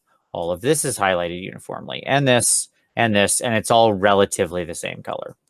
Whereas if this was highlighted in gray and this was all black, and then it went to brown here, and then it went out to white here on his shoulders, like a Timberwolf style, or you know, we could have something really, really, really interesting going on. So don't pass up those kind of opportunities would be my best advice. But you're moving along. I do see the improvement. So well done. Keep up the good work. All right. Damonettes need some color advice. Long thought the most interesting way to model an army is to theme it from someplace unexpected. Okay, so he wants to do a Heish realm. All right. Oof. Okay. All right, so question 1, not using purple, pink, or black, what would be a good color to paint the top of the steeds of Slaanesh to go with mostly gold chariots and riders that are painted to match the Damonettes? Not using purple or pink or black, okay? I would like to avoid painting the flesh of the steeds the same flesh color as the Damonettes. Why? But okay, I mean, like, why? But really, why? They're both made of the same demon stuff. But all right, fair enough. And although fiends are not in a good place right now, I really like the models. Would you recommend them to follow more of the steed paint scheme or Damonette scheme? I would recommend it all to follow the same scheme, because I think all Slaanesh flesh makes sense as the same thing, since it's all Damon flesh sculpted from Slaanesh stuff. But that being said, I get what you're saying. So let's go along this road. All right, so already you have a lot of colors going on. Like, you have blue, you have purple, you have yellow. You have a lot of yellow because you have gold, which is yellow, and you have skin, which is yellow. Kill this red. This should not exist. If we're going to do this, we're not doing this. So this needs to go. Like we absolutely should not have red going on here. And if you're going to do the blue as your complementary color or something like that, then that's fine. Then this should also be like that blue, right? And my advice would be to do that same thing. Like you have different elements with the steeds. You have the top of you have their furry bits or bony bits. You have the top of the scales, and you have the underflesh, right? So you could make the underflesh of the steeds, like a neutral gray, make them look more, whereas these girls look more like that. You could make it a warm gray. So you can work yellow into gray, so they'd still appear warm. Not all gray has to be cold and blue. You could use a nice yellow gray on the flesh, and that would make it feel different. Without pushing your color palette in any weird direction. Then you could make the bone and fur the same yellow as their hair here. And then as to their backs, just make it the same blue you've used here and use that as like your pop color across the army. Why is her tabard the same color as the steed scales? Because she liked having a tabard that was the same color as the steed scales. Like that's why she made that choice. Now, my advice is I'm sharing here, and I'm going to go ahead and go to some bookmarks real quick here, because there is a bookmark that I use all the time. I have a lot of different bookmarks, you can see. But here you go. This is Sessions College for Professional Design. This Sessions, if you search this out, you'll find this. This is the color calculator. And what this lets you do is you go out. So right now you're in this yellow-green, and you say, here's a split complementary color.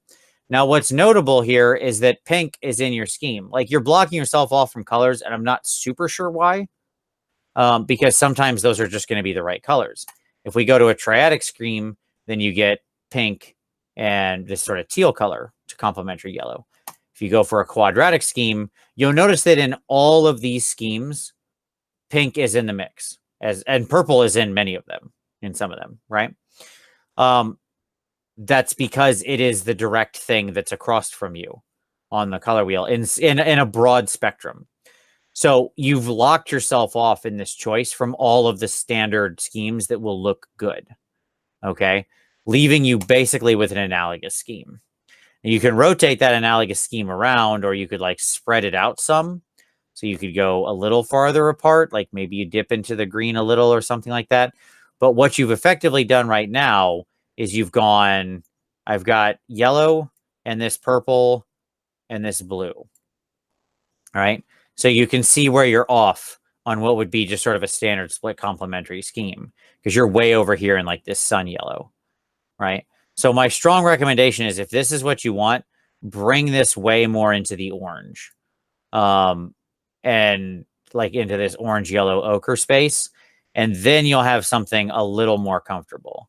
Okay, because then I can kind of rotate this around, and you can see where I could avoid the pink, but go into this darker yellow. And these two, the blue and sort of the purple that you're using, become more comfortable. Okay, so there you go. Color theory. Also with stuff like the hair and the claws, they're kind of flat right now. So I wouldn't wash yellow with Agrax, which is what I suspect you did here, just given the starkness of this. Use something more gentle, use sepia or something like that. It just makes the yellow look very dirty. Okay. Brandon, new member of the group and first time posting. Okay. Looking for advice on what I can do to push the contrast on this piece without losing the visual story. The idea behind it was a witch hunter in darkness, lit only by her lamp and her magics. Okay. As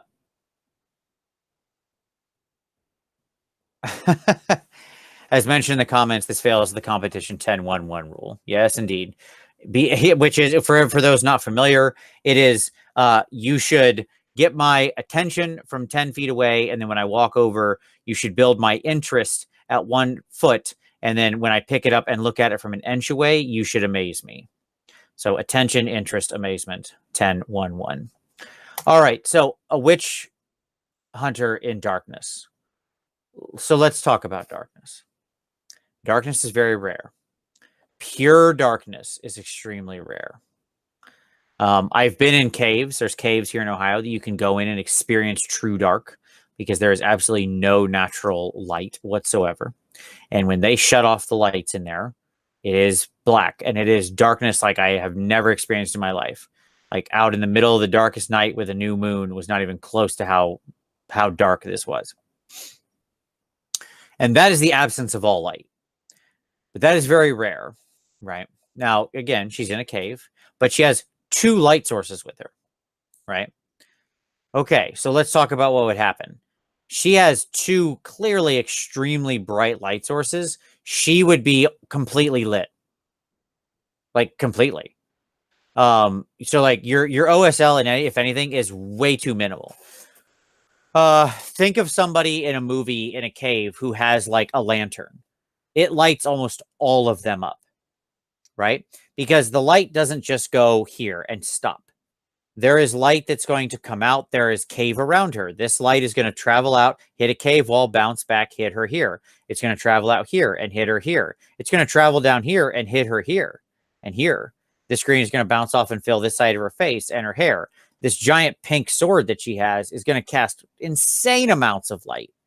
Like, you've given me candlelight with these 2 in a pitch black scenario. If there's no interference light, and to prove what I'm saying here, I'll give you a simple test, Brandon. Here's what I want you to do. Take your cell phone. Okay. And, if you've got a partner or somebody you live with, take your cell phone, go into a room or something like that. And don't turn the cell phone on, but have your partner strike a lighter or a match in a dark room. Turn all the lights off in your house. Now, understanding that's not true black like a cave.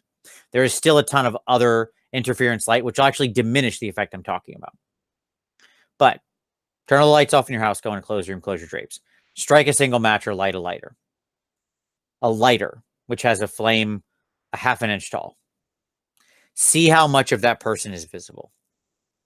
The answer is going to be a ton. Okay? Because there is no other light, and it's going to bounce off every surface in the room and hit the person with an extremely soft glow. Then take out your camera phone, turn the brightness on your phone way down, all the way down, so you're providing as little interference as possible, and take a picture of that and study that. Right? Doing stuff like that will help you sketch out how light is bouncing around the room. Have them strike the lighter near a wall and watch how much the wall lights up and how much it lights them up from the light bouncing off of everything. So the short answer here is, Brandon, is you captured the direct lighting, but you didn't capture the actual light. Because, like, again, her skin here would not be black. All of this would be lit. All of this. Her face would be lit. Now, there would be deep shadows, certainly, but this is too deep. And, like, it wouldn't just be pink. It would be revealing her skin tones in pink. It would tilt everything pink, but it would still be her skin tones, right? In the same way that, like, look at the yellow light of the match or the lighter, or have them strike, like, if you've got a lightsaber toy or something, turn on the lightsaber in a super dark room. That's, like, that would be the perfect test. If you had, like, a lightsaber toy that was like this, there's, like, little light up lightsabers, go into a completely black room and strike that and tell me how much you can see. And really look at how their skin still looks. Again, you'll tint it everything. It'll be a green version of skin and a green version of your t-shirt and a green version of your jeans or whatever. Mr. Green Jeans. So what's missing here is the reflected light, the ambiance, right? I've done a few pieces where I've done it in a cave and there's only like a single source of light that is the glowing sword. And for the most part, I still lit the whole figure. I just turned all of the light into what that thing was casting and did heavier shadows. So you do want some areas that are more deeper in darkness, but you don't want everything. Like, unless she's legitimately a statue who's just made of like black. But I don't think so. Okay. So it's a really cool exploration of color. I think your direct lighting is dead on. You just need to figure out how you actually diffuse out the lighting. Okay. That's the something was missing, by the way. Diffuse lighting. All right. Bart Oz. All right. Thanks for your feedback last month. Touched up the Dragon Ogres, and they won Best Painted at a local unit at a local tournament. Heck yeah, man. Way to go. Congratulations.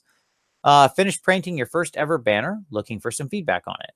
What blended the red colors using various war colors? Yep, right on. Freehand symbol using FW white ink. Excellent choice with Mojave white. Excellent choice again.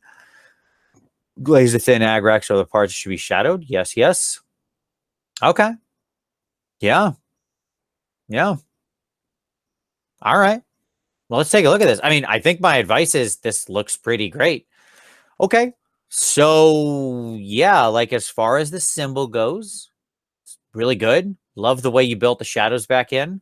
People should read that description again for how he did it because that's wonderful.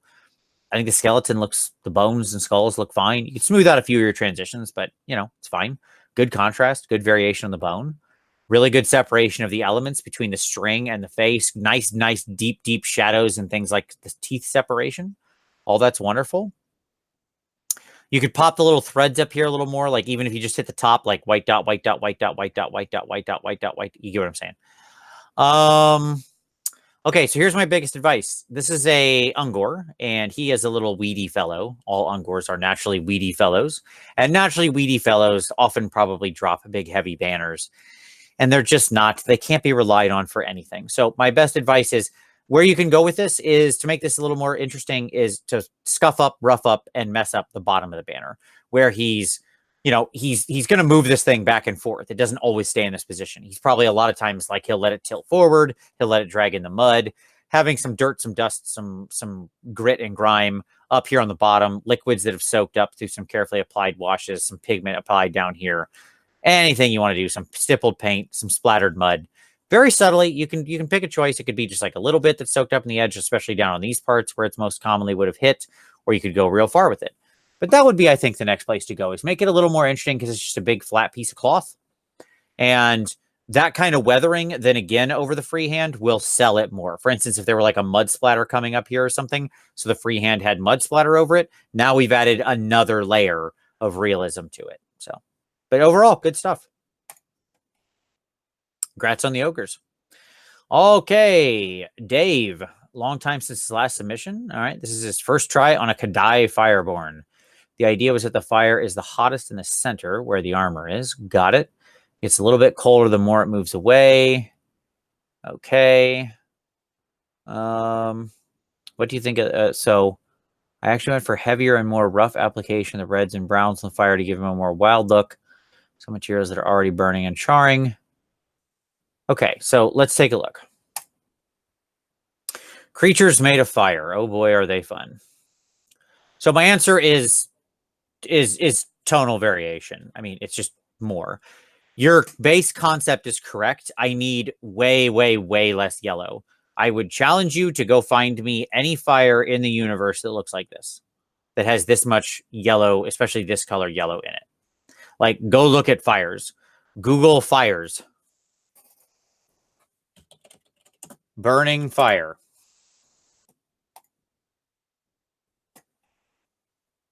Right? Okay. So let's really break down some burning fire, right? This has the same sort of texture here as that guy. So this is a nice image that could be used. Look at how much of this is actually orange. How much of this is that yellow? Right? It's not. There's a lot of orange in here. Subtle oranges over yellows. There is some yellows. They're very subtly used. You say, oh, well, that's not the real one I'm going for. I'm going for something more like this. Okay, like these are big bonfires. Again, there's no lemon yellow in there. Right? There's a lot of hot white near the middle, but then it goes to orange almost immediately as we get away from the embers. Right? So again, we have this hot white, and then it goes straight into like a yellow, orange, and then out from there. Okay. That's more embery, but again, same thing. This is more like what I think you were describing with going to the red black. We do not have any, there's no Ferrari red hiding in here, and there's no lemon yellow, right? It is hot white out to like a yellow ochre type color, out to orange, to deep red, to black. Right? So that's the kind of thing you want to think about as you look at this fire. It's easy to think in our head about what fire looks like. That's a pretty real looking fire right there, because that's just somebody taking a picture of their fire, right? And there's not any lemon yellow in there. There's this hot white center that then goes into orange. So understanding that, now let's take what we just learned and let's apply it here. So the hot white center should be hidden near here. And we wouldn't, it's not pure white. None of those are pure white, but it's like a white yellow. And we hide little bits of that here and around where it's absolutely the hottest. Then we immediately go into a more yellow orange. We have this trailing down and out, right? And then we can still come in and at the low recesses, mix little bits of white in. And you could do it all through dry brushes. Like you can build up all, like you could make this kind of whole area white yellow, I should say. And then just start dry brushing the ochre yellow, yellow orange on top. And then start bringing in some of the red and stuff like that. And you want it to vary. And you want to go back in and trace some of these. Because I think you have the right instinct here, absolutely, in having these deep reds and stuff being at the high levels and going into black char. Yes, agree with that. Good stuff. It needs to go a lot farther. This should be a lot more like orange / whole red / deeper, darker color. Same with up here. Stretch more of that out and have some of those dark licking flames up here where it goes out into that deeper color. Okay. And I think that will do you well.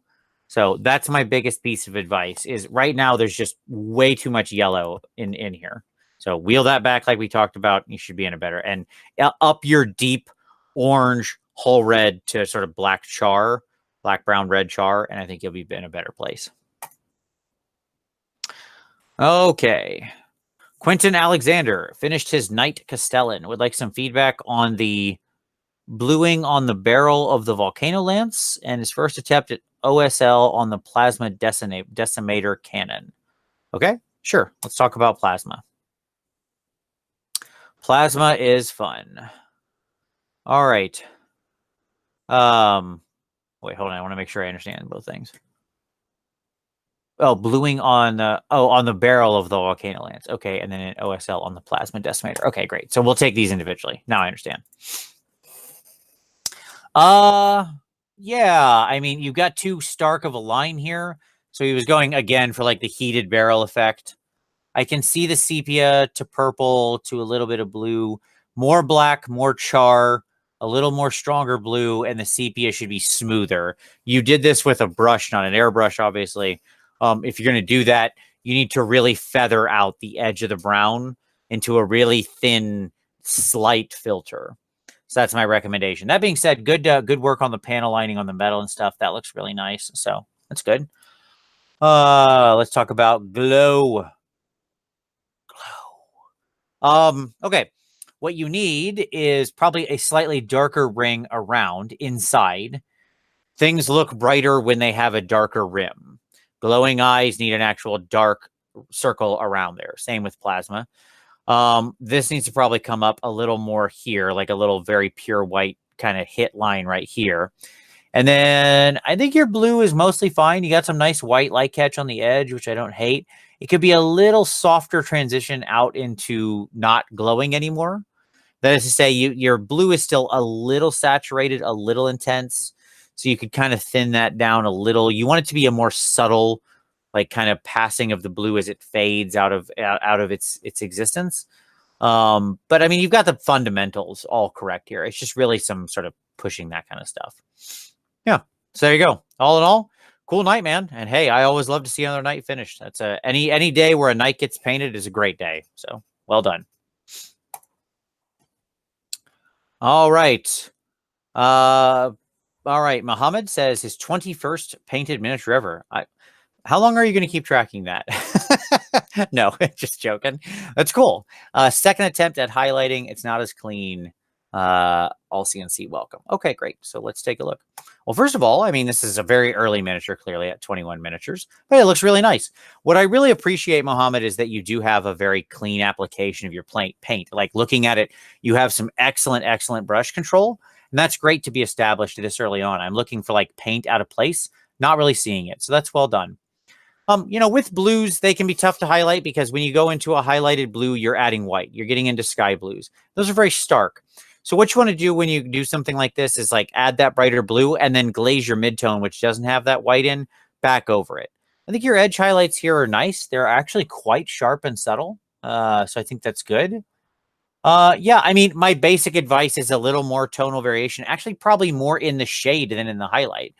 With an ultramarine like this, I don't know that you need to push him any brighter with your highlight. I think that could be fine.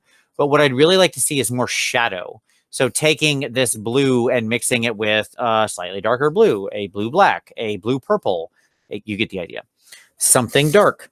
And then, you know, having areas like the sides here, under here, this area here, up to the edge of this thing, you know, where you're getting a shadow here, the under part of this thing. You get what I mean. Places where shadows would naturally fall, I think would be my main challenge for you. But all in all, this is nice. My main push is going to be more tonal variation. Keep pushing yourself on trying that highlighting and shading, especially on the metals. The metals are very, very, very flat. So I would highly recommend you go look at my how to shade, you know, true metallic metals videos. I have a lot of them, and go check that out. So there you go. All right. Daniel, first miniature he's painted for competition in a long time, planning and entering it into the ever-chosen competition at a local store. Okay. All right. So let's talk about Everchosen and the nature of it. You're going to be hard pressed to get much traction with this in Everchosen. You have a very subtle, dark, realistic figure that is, you know, at the sort of smaller end of the scale. It's going to be hard for this to catch people's attention. I'm just telling you that because that tends to be the nature of these things. Now, that being said, who cares? If this is the thing you wanted to paint, this is the thing you wanted to paint. There's strategy and there's passion. And I'm more willing to play toward passion than strategy. Now, that being said, what we need here is basically a lot more. I need more in every way that I've described. So more tonal variation. The book looks really nice. I dig it. I know you want this guy to be dirty. I get it. But he's so desaturated. I need, if that's going to be the case, I need his skin to pop out more. I need his skin tone to be more pale and striking so it stands out against these muted greens. I need the white to have more variation and shadow. Same with the red, right? Like, again, push this stuff. I need the green of his chainsword and these things. Like, if he's rusty, crusty, and out here, a man in the wilderness, if this is a Book of Eli situation, right? Then this needs to be beaten up. He has chainsawed through some people. So I need like scratches and dents, things like that, right? Same with his canteen and stuff like that. I need the wood to have deeper texture and lines. I need the rope to have sharper highlights up here at the top where it would still be catching light on the thin lines, right? I need this chest he's carrying to be, you know, have some corrosion and cuts and scrapes on it. Same with the gun. The gun is worn. It's his trusty old friend. It's the thing that has kept him alive in this wasteland, right? The bottom of the robe should have more dust and grit on it where he has walked for so long. You got it on the boots, get more up on the robes. So more is basically my main feedback right there. More tonal variation, push yourself. This is really good so far. The book looks freaking great. The colors look great. You've made some nice choices. You've told a strong narrative in using these desaturated tones of this like Mad Max priest in the wasteland, right? I dig all that. So take it up for me all the way, right? That's my best advice. And best of luck in Everchosen, man. I really wish you the best because it's you're following your passion, and I dig that. So keep going, keep pushing yourself, and best of luck. All right, Victor would like some feedback on your OSL for the Lion God. Was really hesitant to attempt this. It is. OSL is very hard. Okay, so let's talk about OSL. I would recommend you go watch my video on OSL. That's number one. Here's number two. It's too bright. It's too bright by a large measure. Like this looks like blue spray paint, right? And it goes from like extremely saturated to nothing in the span of nothing. It just instantly, right? So light, unless this guy is in just utter darkness, in which case we need to work the blue into everything. No, it would not be casting blue this strong. What would be happening is these blue lights would be casting a very thin, subtle, very pale blue onto the area around it, right? So you would have this extremely subtle blue coming out here, and it would eventually fade into the skin tone. Right here, it might be somewhat bright. But again, if you look at how I did it on the skin in my OSL video, where I'm, it's very similar. I have these chunks of warpstone. It happens to be green instead of blue, but the game still remains, the game hasn't changed because the game still remains going to seem kind of strange. But at any rate, the point is that you don't want it to be that intense. So that's number one. Number two is you want the source of your light to be brighter than the glow. And this lantern is the same exact light as this. What's brighter? The light bulb in your ceiling? If you turn and look at the light bulb in your ceiling and tell me how quick your eyes get hurt. Now look at the light on the wall next to the light bulb. Is that as bright? No. Right? Because it's cast light. The source is brighter than the light it casts. It's the same thing here. Right?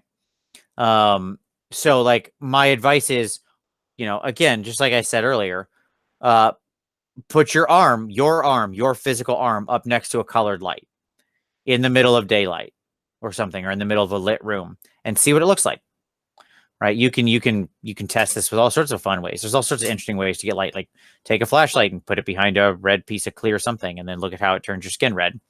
It's going to be a very subtle effect, right? Because there's other light going on. Your skin is still your skin and stuff like that. So what you really want to do is go back in and glaze some of those skin tones over that to pull that back down and in line. That's my best advice. All right. But, keep practicing. I like seeing, good. It's good to take a swing at something like that. You just got to keep pushing yourself and see what you can do. All right. Kayle with, especially interested to hear what you think of the panel modulation on the armor of this Titan. Should I have gone for a stronger contrast between the base color and shaded area? Somewhat realistic war machine. Okay. Does the color balance scheme or decal work spark any ideas for improvement?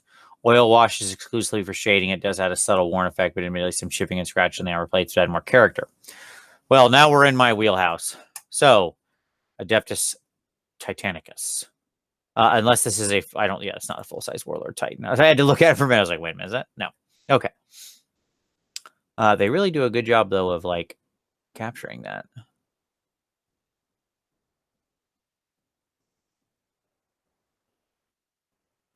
Unless he is the full-size thing. Is this the full-size thing? I don't know. It's so funny, when there's no size to reference it. Forge World Warlord Titan. Holy crap. Okay, never mind. Yeah, it's the full thing. Well, Jeezel Pete's, man. So this guy's I just spent a whole weekend painting this dude. So this guy's 2 feet tall. Holy crap on a cracker. Yeah, so my answer is more. I mean, I understand what you're saying. I want it to be more realistic. Cool. All right. I mean, okay. That's fair. But by realistic, I don't think you mean boring, right? So having some amount of more panel modulation, pushing some more shadows up here where it would clearly be in shadow, or some more highlight down here, I don't think is bad. But really, I do think, just like in scale modeling, I think the base way you can take this a lot farther is in things like weathering and minor chips and scratches and texture. This guy is so big. I mean, he's a walking building, right?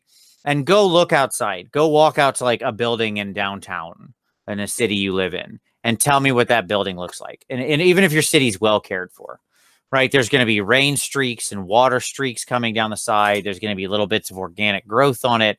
There's going to be microchips and dents in the wall. Look at your car that you probably take good care of, right? Or something like that. There'll be little micro scratches. There's places where there's dirt, there's dust, there's crust. And that's your car. That's just a car size thing, not a walking city that engages in warfare. So my answer is always to go a little more on that kind of stuff. I understand you want it to be a proud machine. So I don't want you to mess it all up. But things like streaks go a long way. This is a big machine that gets in a lot of battles and moves around. These bolts would come loose on these plates. Little bits of water would get trapped. Streaks and stuff would come down. So things like that would definitely happen. And having things like streaks over the over the decals and stuff will really sell them. Okay. You don't need to push the contrast as far on the panels if you have more things like little micro scratches and dents and patterns and stuff like that, and little rust streaks and weathering going over top and pigment around the feet and getting caught down in those lower sections, right? Like down here in the feet, we're getting some pigment trapped in here because this guy walks through dust and, you know, on these white plates, like the white plates of the feet, they're little, yeah, this is the full size thing. Holy crap. This, I literally just so funny. I just spent all weekend painting one of these things. So I'm like intimately familiar now with all these different armor plates. But like these little foot plates, like this thing would just accrue dirt, like it's going out of style, right? I mean, this guy is huge. Again, walking building. He's not going to be subtle about where his feet fall. So like these will be scratched. This stuff will get scratched right here around the bottom of the leg. This plate, these little piston cover plates, these little plates, like these will get scratched because how could they not? Right. And so just little elements like that. Having some streaks run down over the decals, having some little chips out of the decals where you like just some little micro dots and scratches and chips on them. Not crazy, just very minimally. Again, just even the tiniest little, a few scratches that run into them and stuff like that. And a few little streaks that go down. You know, we didn't want to mess ours all up either, but like 2 or 3 little scratches, you know, just like little dots, 2 or 3 little scratches out of the decals. You know, some little things like that, a couple of 1 or 2 or 3 streaks running over the thing. And it just makes such a world of difference. Like, it's crazy how big of a difference it makes. So that's my basic thought. This is super impressive, my man. Holy crap. Thank you for sharing. I'm sorry. I apologize that I accused it of being a miniature Titanicus thing when I first looked at a distance. So kudos to you for finishing this incredible project. These things are just... This is painting a child. It's 2 feet tall. So very, very well done. Overall, I love your scheme. I think he looks great. You should be very proud. This stuff looks wonderful. So yeah, I would argue that if you're telling me I want less contrast because I want it realistic, cool. Micro dents, micro abrasions are realistic. Scratches and chips out of the decals are realistic. Weather streaking is realistic. You can tilt towards scale modeling or you can tilt towards... you know, more expressed panel modulation or both. That's what I do because I'm crazy. But the point is that if you're going for realism, then sell me realism, right? So there you go. But well done. Okay. Boy, oh boy. What a pleasure. All right. Gregg's submission for June. Painted for his wife. Oh, very cool. Overall opinion regarding paint job, as well as talk about color composition, mainly purple, violet, pink. Can't get my head around how to create a good magenta. Airbrush helps a lot. Use airbrush bone color to lighten the bottom parts of it in violet shade. Woof. Okay. That's a lot you're asking me to take in there, man. I mean, magenta goes any way you want. It's magenta. It has blue and pink and purple and everything in it. Sure, you can highlight it with ivory or light blue or light gray or light yellow. That'll turn it into sort of a peach. You can shade it with almost anything you want. Deep blue, deep purple, you know, like black, any of those things. Like there's it deeper red, go into a crimson. Like there's, yes, all of that is valid. The question is, what is your overall scheme and what are you trying to achieve? Magenta is a beautiful color because it is one of the most versatile colors in what it can accomplish. So let's instead take a look at the models and judge them for what that's actually here. And overall, I will say, I think you did an absolute bang-up job here, my man. I think these look wonderful. Great work on the sand on the bases and the directional texturing. I like that. I like the blue metal quite a bit. It's very colored, but very clean. The sort of magenta of the body going into the ivory, I think looks exactly right. Your subtle low tones that you're going into there with the darker purple, I think feel exactly right and act as a very nice contrast to the blue. The blue itself of the fins, again, looks very good. And all of this plays very well with that orange color. So if we remember earlier, when I did that color scheme, remember when I showed that split complementary color scheme earlier in the video? And it was like sort of a purple and a blue and an orange. Ta-da!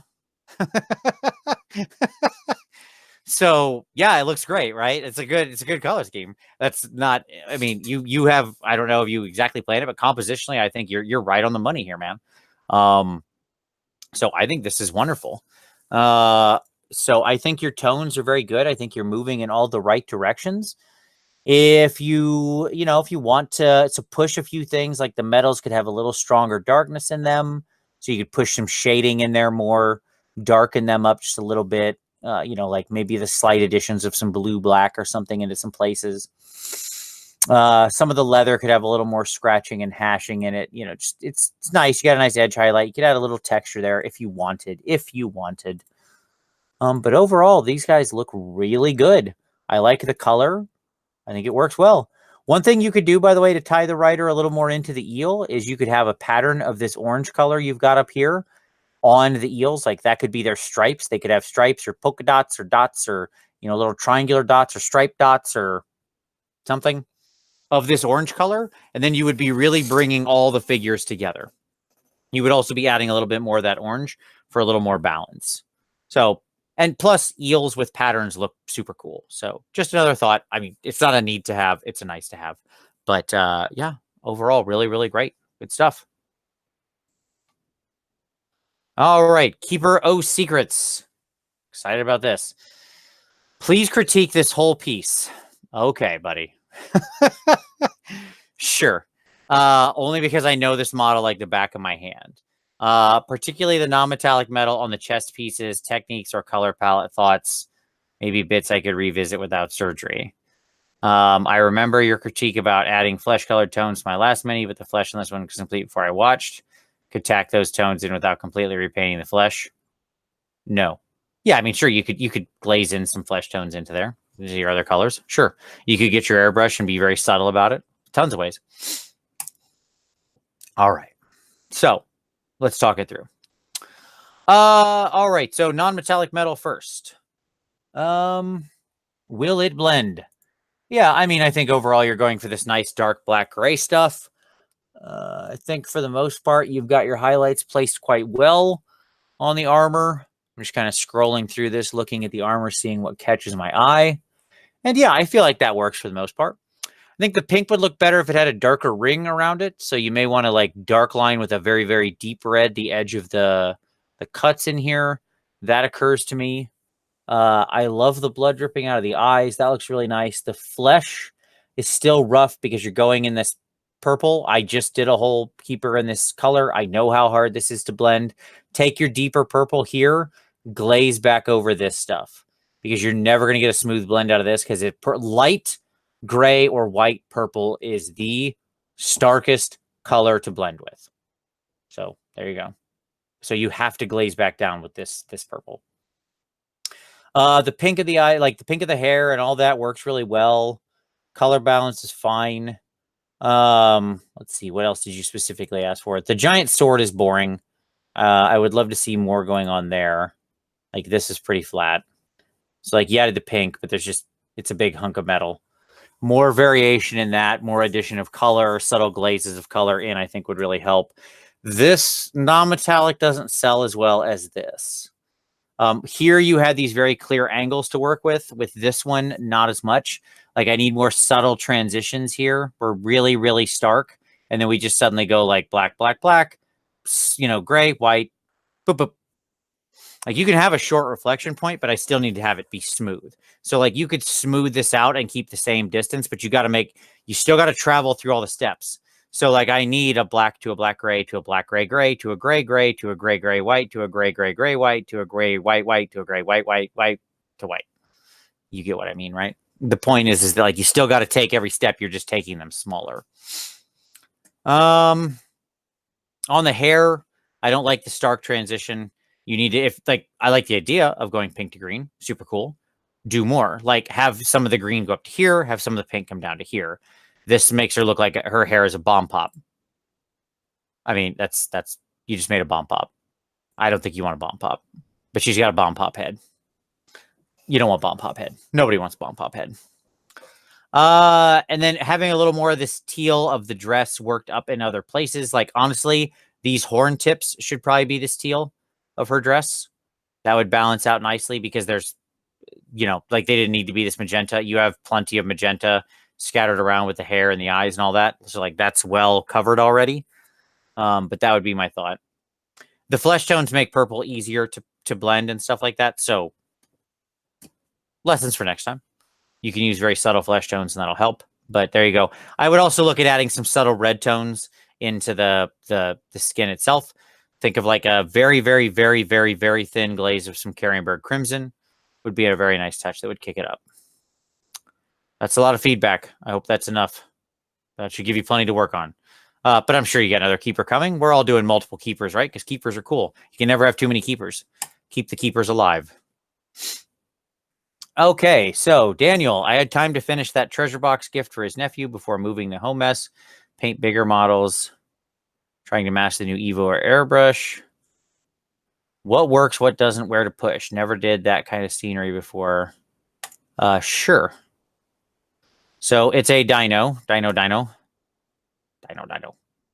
A lot of pictures. Yeah, I mean, I think this is mostly working. It's good. Lots of interesting stuff. I'll tell you right now, you may want to think about a very thin oil wash. That would be a nice way to go over a natural creature like this. I'm not sure the eye works. You have a very human eye. I'm not sure they would have very human eyes. I'm not sure they wouldn't. Who knows what dinosaurs' eyes look like. But like having a very human center-focused eye is somewhat strange. It feels like his eyes should be maybe more at the front. Like you painted the eyes like a human being where his eyes are in the center of his head and they're looking forward. He is like his eyes are more, they're forward facing. Like he's got this side head thing. So the eyes would be looking forward. Like they should be up at the front of the eyeball. You understand what I mean? Like you have them. Yeah, you get what I mean, right? Rotate them toward the nostrils. Bones look good. A little more striation, a little more depth of color at the very base, but overall good. Yeah, just like a little more subtlety in the scales, a little more depth to the scales, really, I think is the right way to go. Ultimately, to really sell them. I like your color variation. Nice yellows, nice greens, got some good pinks going on in there. Yeah, that's nice. So I think it's really just the low tone. Something like an oil wash that you then clean up with a sponge so it just sits in the low areas could really help because it doesn't coffee stain or anything like that. It would work really well over this texture. Look up a gentleman named Paper Cuts. If you're not familiar with Paper Cuts makes amazingly wonderful tutorials. Very, very, very, very detailed tutorials on scenery. These kinds of scenes you're making. So like there is actually one where Paper Cuts does a dinosaur almost like this in a natural scene, almost like what you're doing. I cannot recommend that video enough. And you'll see the oil washes and stuff he uses and the way he works the skin tones. But I think you're very much along the right road here. I think just maybe that wash and then, I don't know, a couple highlights at most. Maybe like you could push a couple of highlights up a little higher in some places, like on the Stegodon's head plate or whatever. He has kind of that nice yellows. Maybe a little more of that throughout in a few places on him. Maybe a little more of the ivoryish transition in a few places. But overall, it's really good. So glad to see you're mastering the new airbrush and keep pushing. All right, Alexander, Armiger Warglaive for House Raven. Plan to give it much more bling, but this is literally my biggest and most tiring project so far. Okay. Tried an oil wash for the first time. Didn't work out the way I expected to. The oil wash was probably too thin, and the gloss varnish did not result in a smooth enough surface. Okay.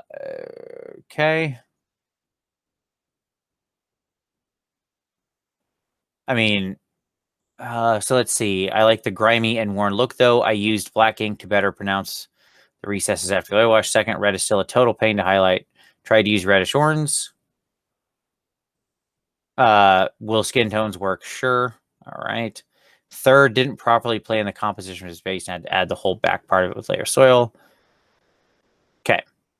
Fourth, and finally, it's a lot of things you're asking here. Okay. Fourth, I didn't pull off the blends on the overhead melted barrels no matter how hard I try. Okay. And finally, I doubt about the islands. Wanted to go for a glow with some simple OSL at first. All right, let's take this all in turn. Okay, so first, oil wash for the first time. Yeah, you got to, like, it's something you got to work with multiple times because you got to get used to the consistency. Overall, I don't see a lot of coffee staining here or anything like that. So I don't know. That's the problem. Like, it seems mostly like it's okay. Yeah. You got a little bit of grit and grime in there, but I think that's absolutely appropriate for the machine. Yeah, I'm not seeing any issues there. Okay. Looks fine. I think the oil wash works. Like, yeah, using the black to reinforce it was a good idea. You can also use, if your oil wash is correctly thinned, think about 8 to like 8 to 1 is generally kind of the ratio you want to be. But I mean, it's hard with oil washes. You're mixing them. You kind of, you know, you got to kind of get the feel of it. Okay, second, red is still a pain to highlight. I mean, if you watch my video on panel modulation, you'll see how I do red. I do red by laying down red and then laying down an ivory where I want to highlight it and then laying down glazes of red over the top, which is ultimately what I would recommend. Don't try to highlight red by turning it orange. Highlight red by using a color and then using thinner multiple glazes of red to build it up. That's the best way to do it. And then you can shade normally using any color you want. Your hazard stripes look really solid. Nothing wrong there. Those look good. Back part of the soil. Yeah, it could definitely use more. So yeah, like some dry brushes, some washes, you know, just something to make it more interesting. It just looks like a big kind of hunk of messy dirt right now. So maybe a few tufts, maybe a something. Yes, it needs more. Color, dry brushes, puddles, anything. Something. Didn't pull off the blends in the overhead melt barrels no matter how hard I try. Yeah, it's tough. I mean, it's tough without an airbrush. Now, what I'll say is it doesn't matter if it's like not perfectly even. Like right here, I think it looks fine. You know, and as you move around, you don't tend to look at the whole barrel. I'm not sure it's supposed to be naturally blended. It's not like you don't want a hard edge, but the colors not being this wonderfully smooth transition isn't necessarily bad. It's a random pattern that happens out of nature. It's not a painted thing. It's supposed to be kind of uneven. It's supposed to have variation in it because it happened completely naturally. The machine will, the machined parts will have slight imperfections, which will result in them being certain pieces being slightly hotter than the rest and so on. The eye lens is simple OSL. Okay, let's take a look. Let me see if we can get in on that eye lens. Yep, this is the best we got. Yeah, I mean, I can't, you've given me a shot. Like this is, it's very small, buddy. If you want me to review the face, give me a nice close shot on the face. But like darker up top, a little more mid glow here, and then very soft, subtle green glazes out here would be my advice. Like you can get there. It's just you want to be super subtle. Like a light green ink is usually the way I go when I want to do this. And I thin it way down. Because again, yeah, you don't want to overwhelm it. But overall, I think this guy looks great. I think he's a really nice armature. Yeah, I think your decals all look nice. The red looks very clean. The panels look very clean. Yeah, I think you should be very happy. Cool stuff. Okay, Tibo. Let's see. Planning on presenting it for Everchosen. Competition critiques. He sanded the cape to make a place for freehand, but I don't have other plans except to smoothen things out here and there. Okay. All right. So I'm going to take this all in, and then we're going to think about this for competition. This is a very strong figure for competition. Let me just say that. This is one of the strongest figures for Everchosen because, at least in Age of Sigmar, the strongest figures are probably 40K related.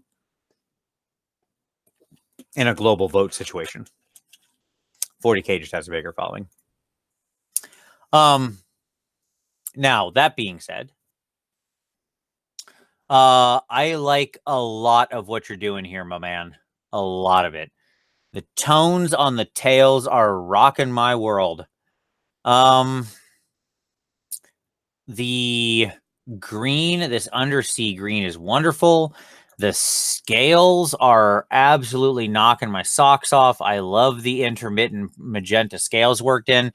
You know, when I talk about balancing and color and finding creative ways to balance color, folks, this is what I'm talking about, right? Like, why? Why are the scales like that? Because it's cool and it breaks up a space that's all the same and it makes it visually interesting and it's subtle and interesting. Wonderful work, Tibo.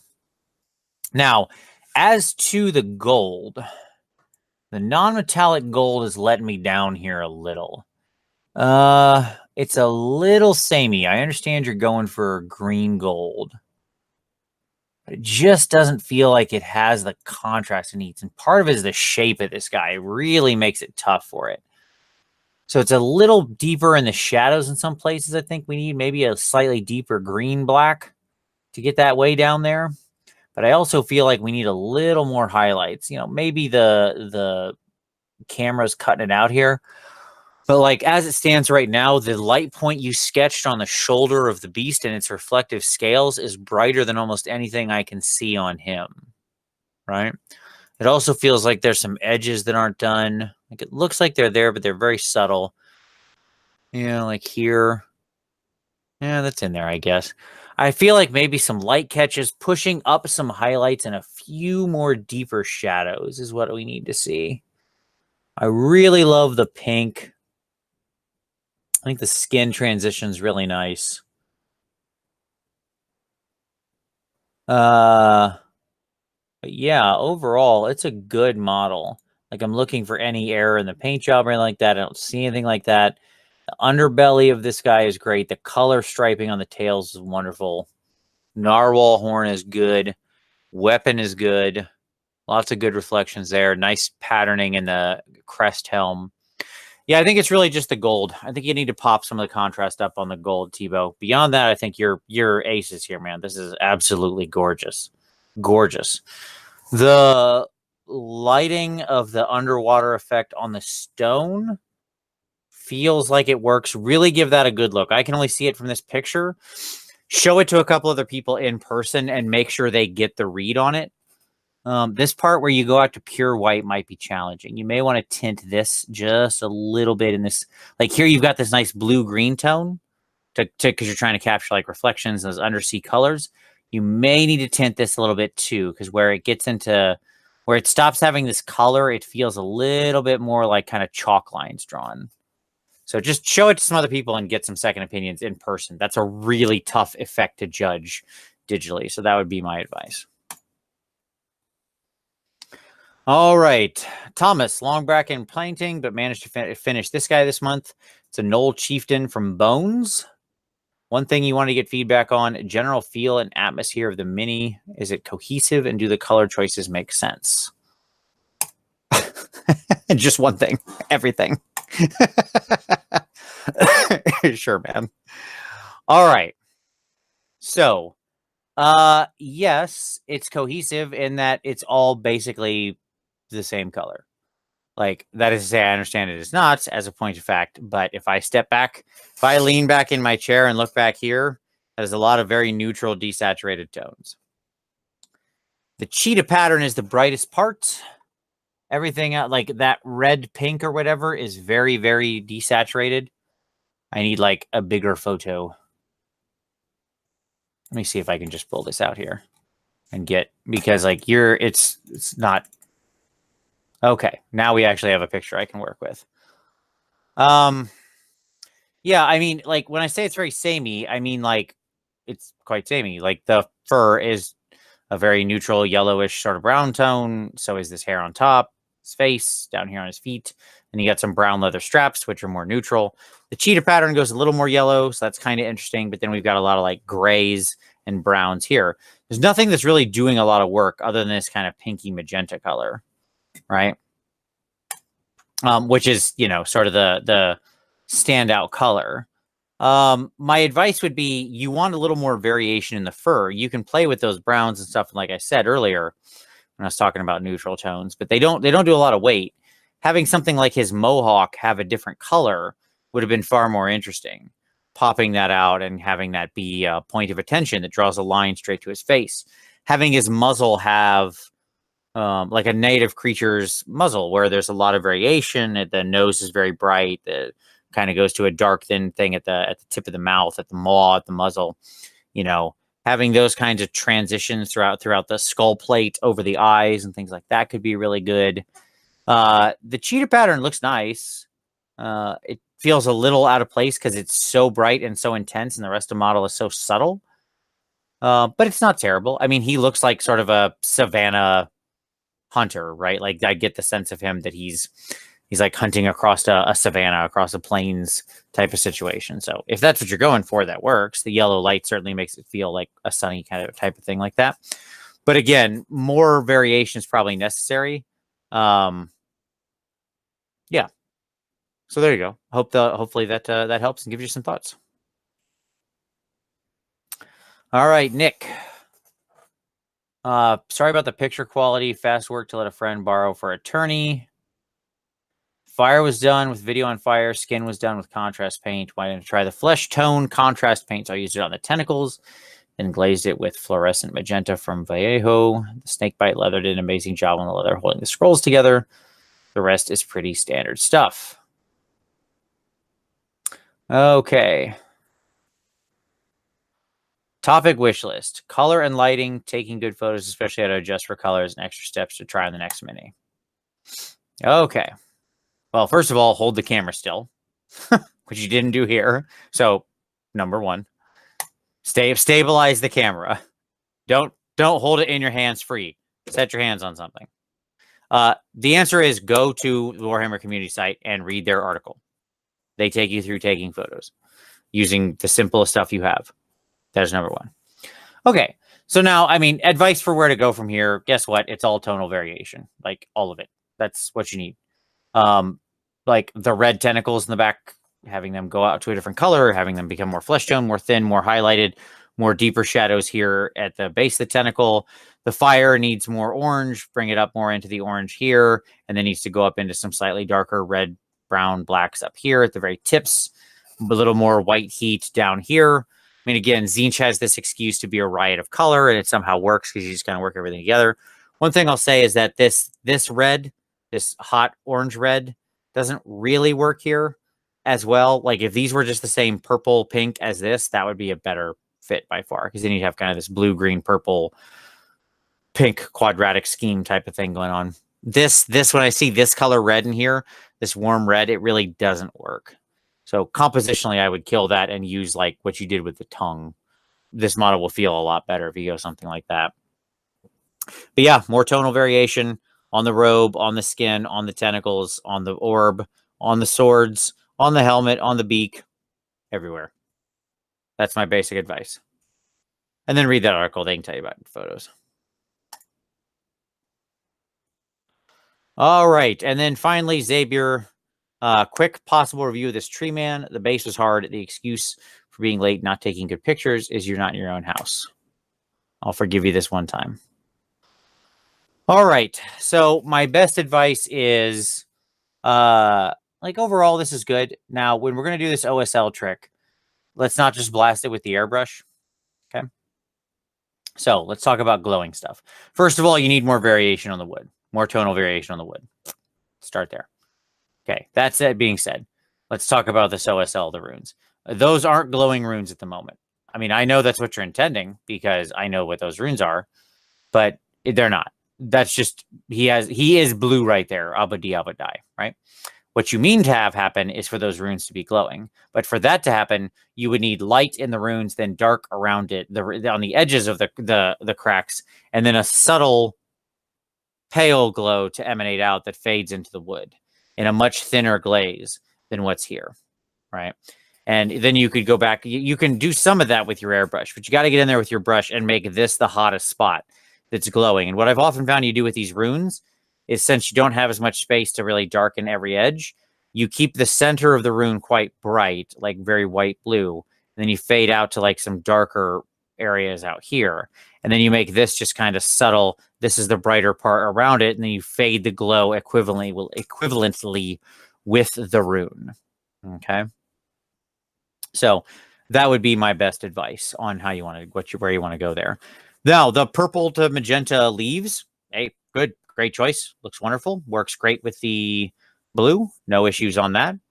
This next picture is of the base. Even though it's sideways, I'll look at it like this.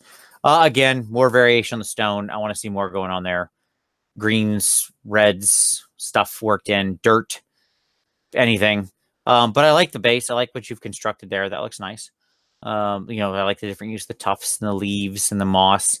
That's all really good. We just need to vary up the tones in there a little bit. So there you go. Okay. So that brings us to the end of the month. So let me stop sharing here. So I want your feedback on what you think about this new forum, this new format. I hope this was useful. There's a lot of these. I will bring our co-hosts will be back in the future. Don't worry. And there's, we're going to keep reviewing them. We want to give you folks the time, but I mean, really, I can't sit here for 6 hours and do this, right? Like I do not have the time. So hence the pre-video and trying to be quicker. I'm going to focus in more on what you're asked. Try to ask deliberate questions. Try to help us out to help you. Good photos, deliberate questions. I want to help you take your next step. I really, really do. That's why I am spending many hours of my day reviewing this and doing this, because I like it and it's fun and I hope it helps. So help me help you. That's what I'll say. So with that being said, even though it's just me this month, I certainly want to say, kind of give my favorite of the month. And I got to give that up to Tobias Bertelsen, who was his first time ever posting and said he was nervous, but he did the wonderful Night of Shrouds or whatever it is. Whatever the Night Haunt dude was with the purple sword was really great. I liked his colors. I liked how he was playing with texture, and he was bold. He was swinging for the fences and did a great job. There's lots of refinement there still to have, but I thought it was a really, really good piece. Obviously, special shout out to Tibo, who did that wonderful piece for Everchosen, that Kelly and King. I think that is absolutely bonkers. There was a lot of great pieces this month. What great work everybody did. So thank you, everybody who submitted. Please keep up the awesome work, the awesome submission. If you've got questions, that you have about something I said today, you can feel free to drop in the comments. As always, this can be a discussion. I do hope this helps, but I certainly thank you very much. I appreciate you watching. As I said at the top, you commenting every day, helping people out, answering questions, and giving positive feedback is the thing that makes this community great. So please keep that spirit alive. As always, I do very much appreciate you watching this one. If you want to join us, links below. We'll see you next time.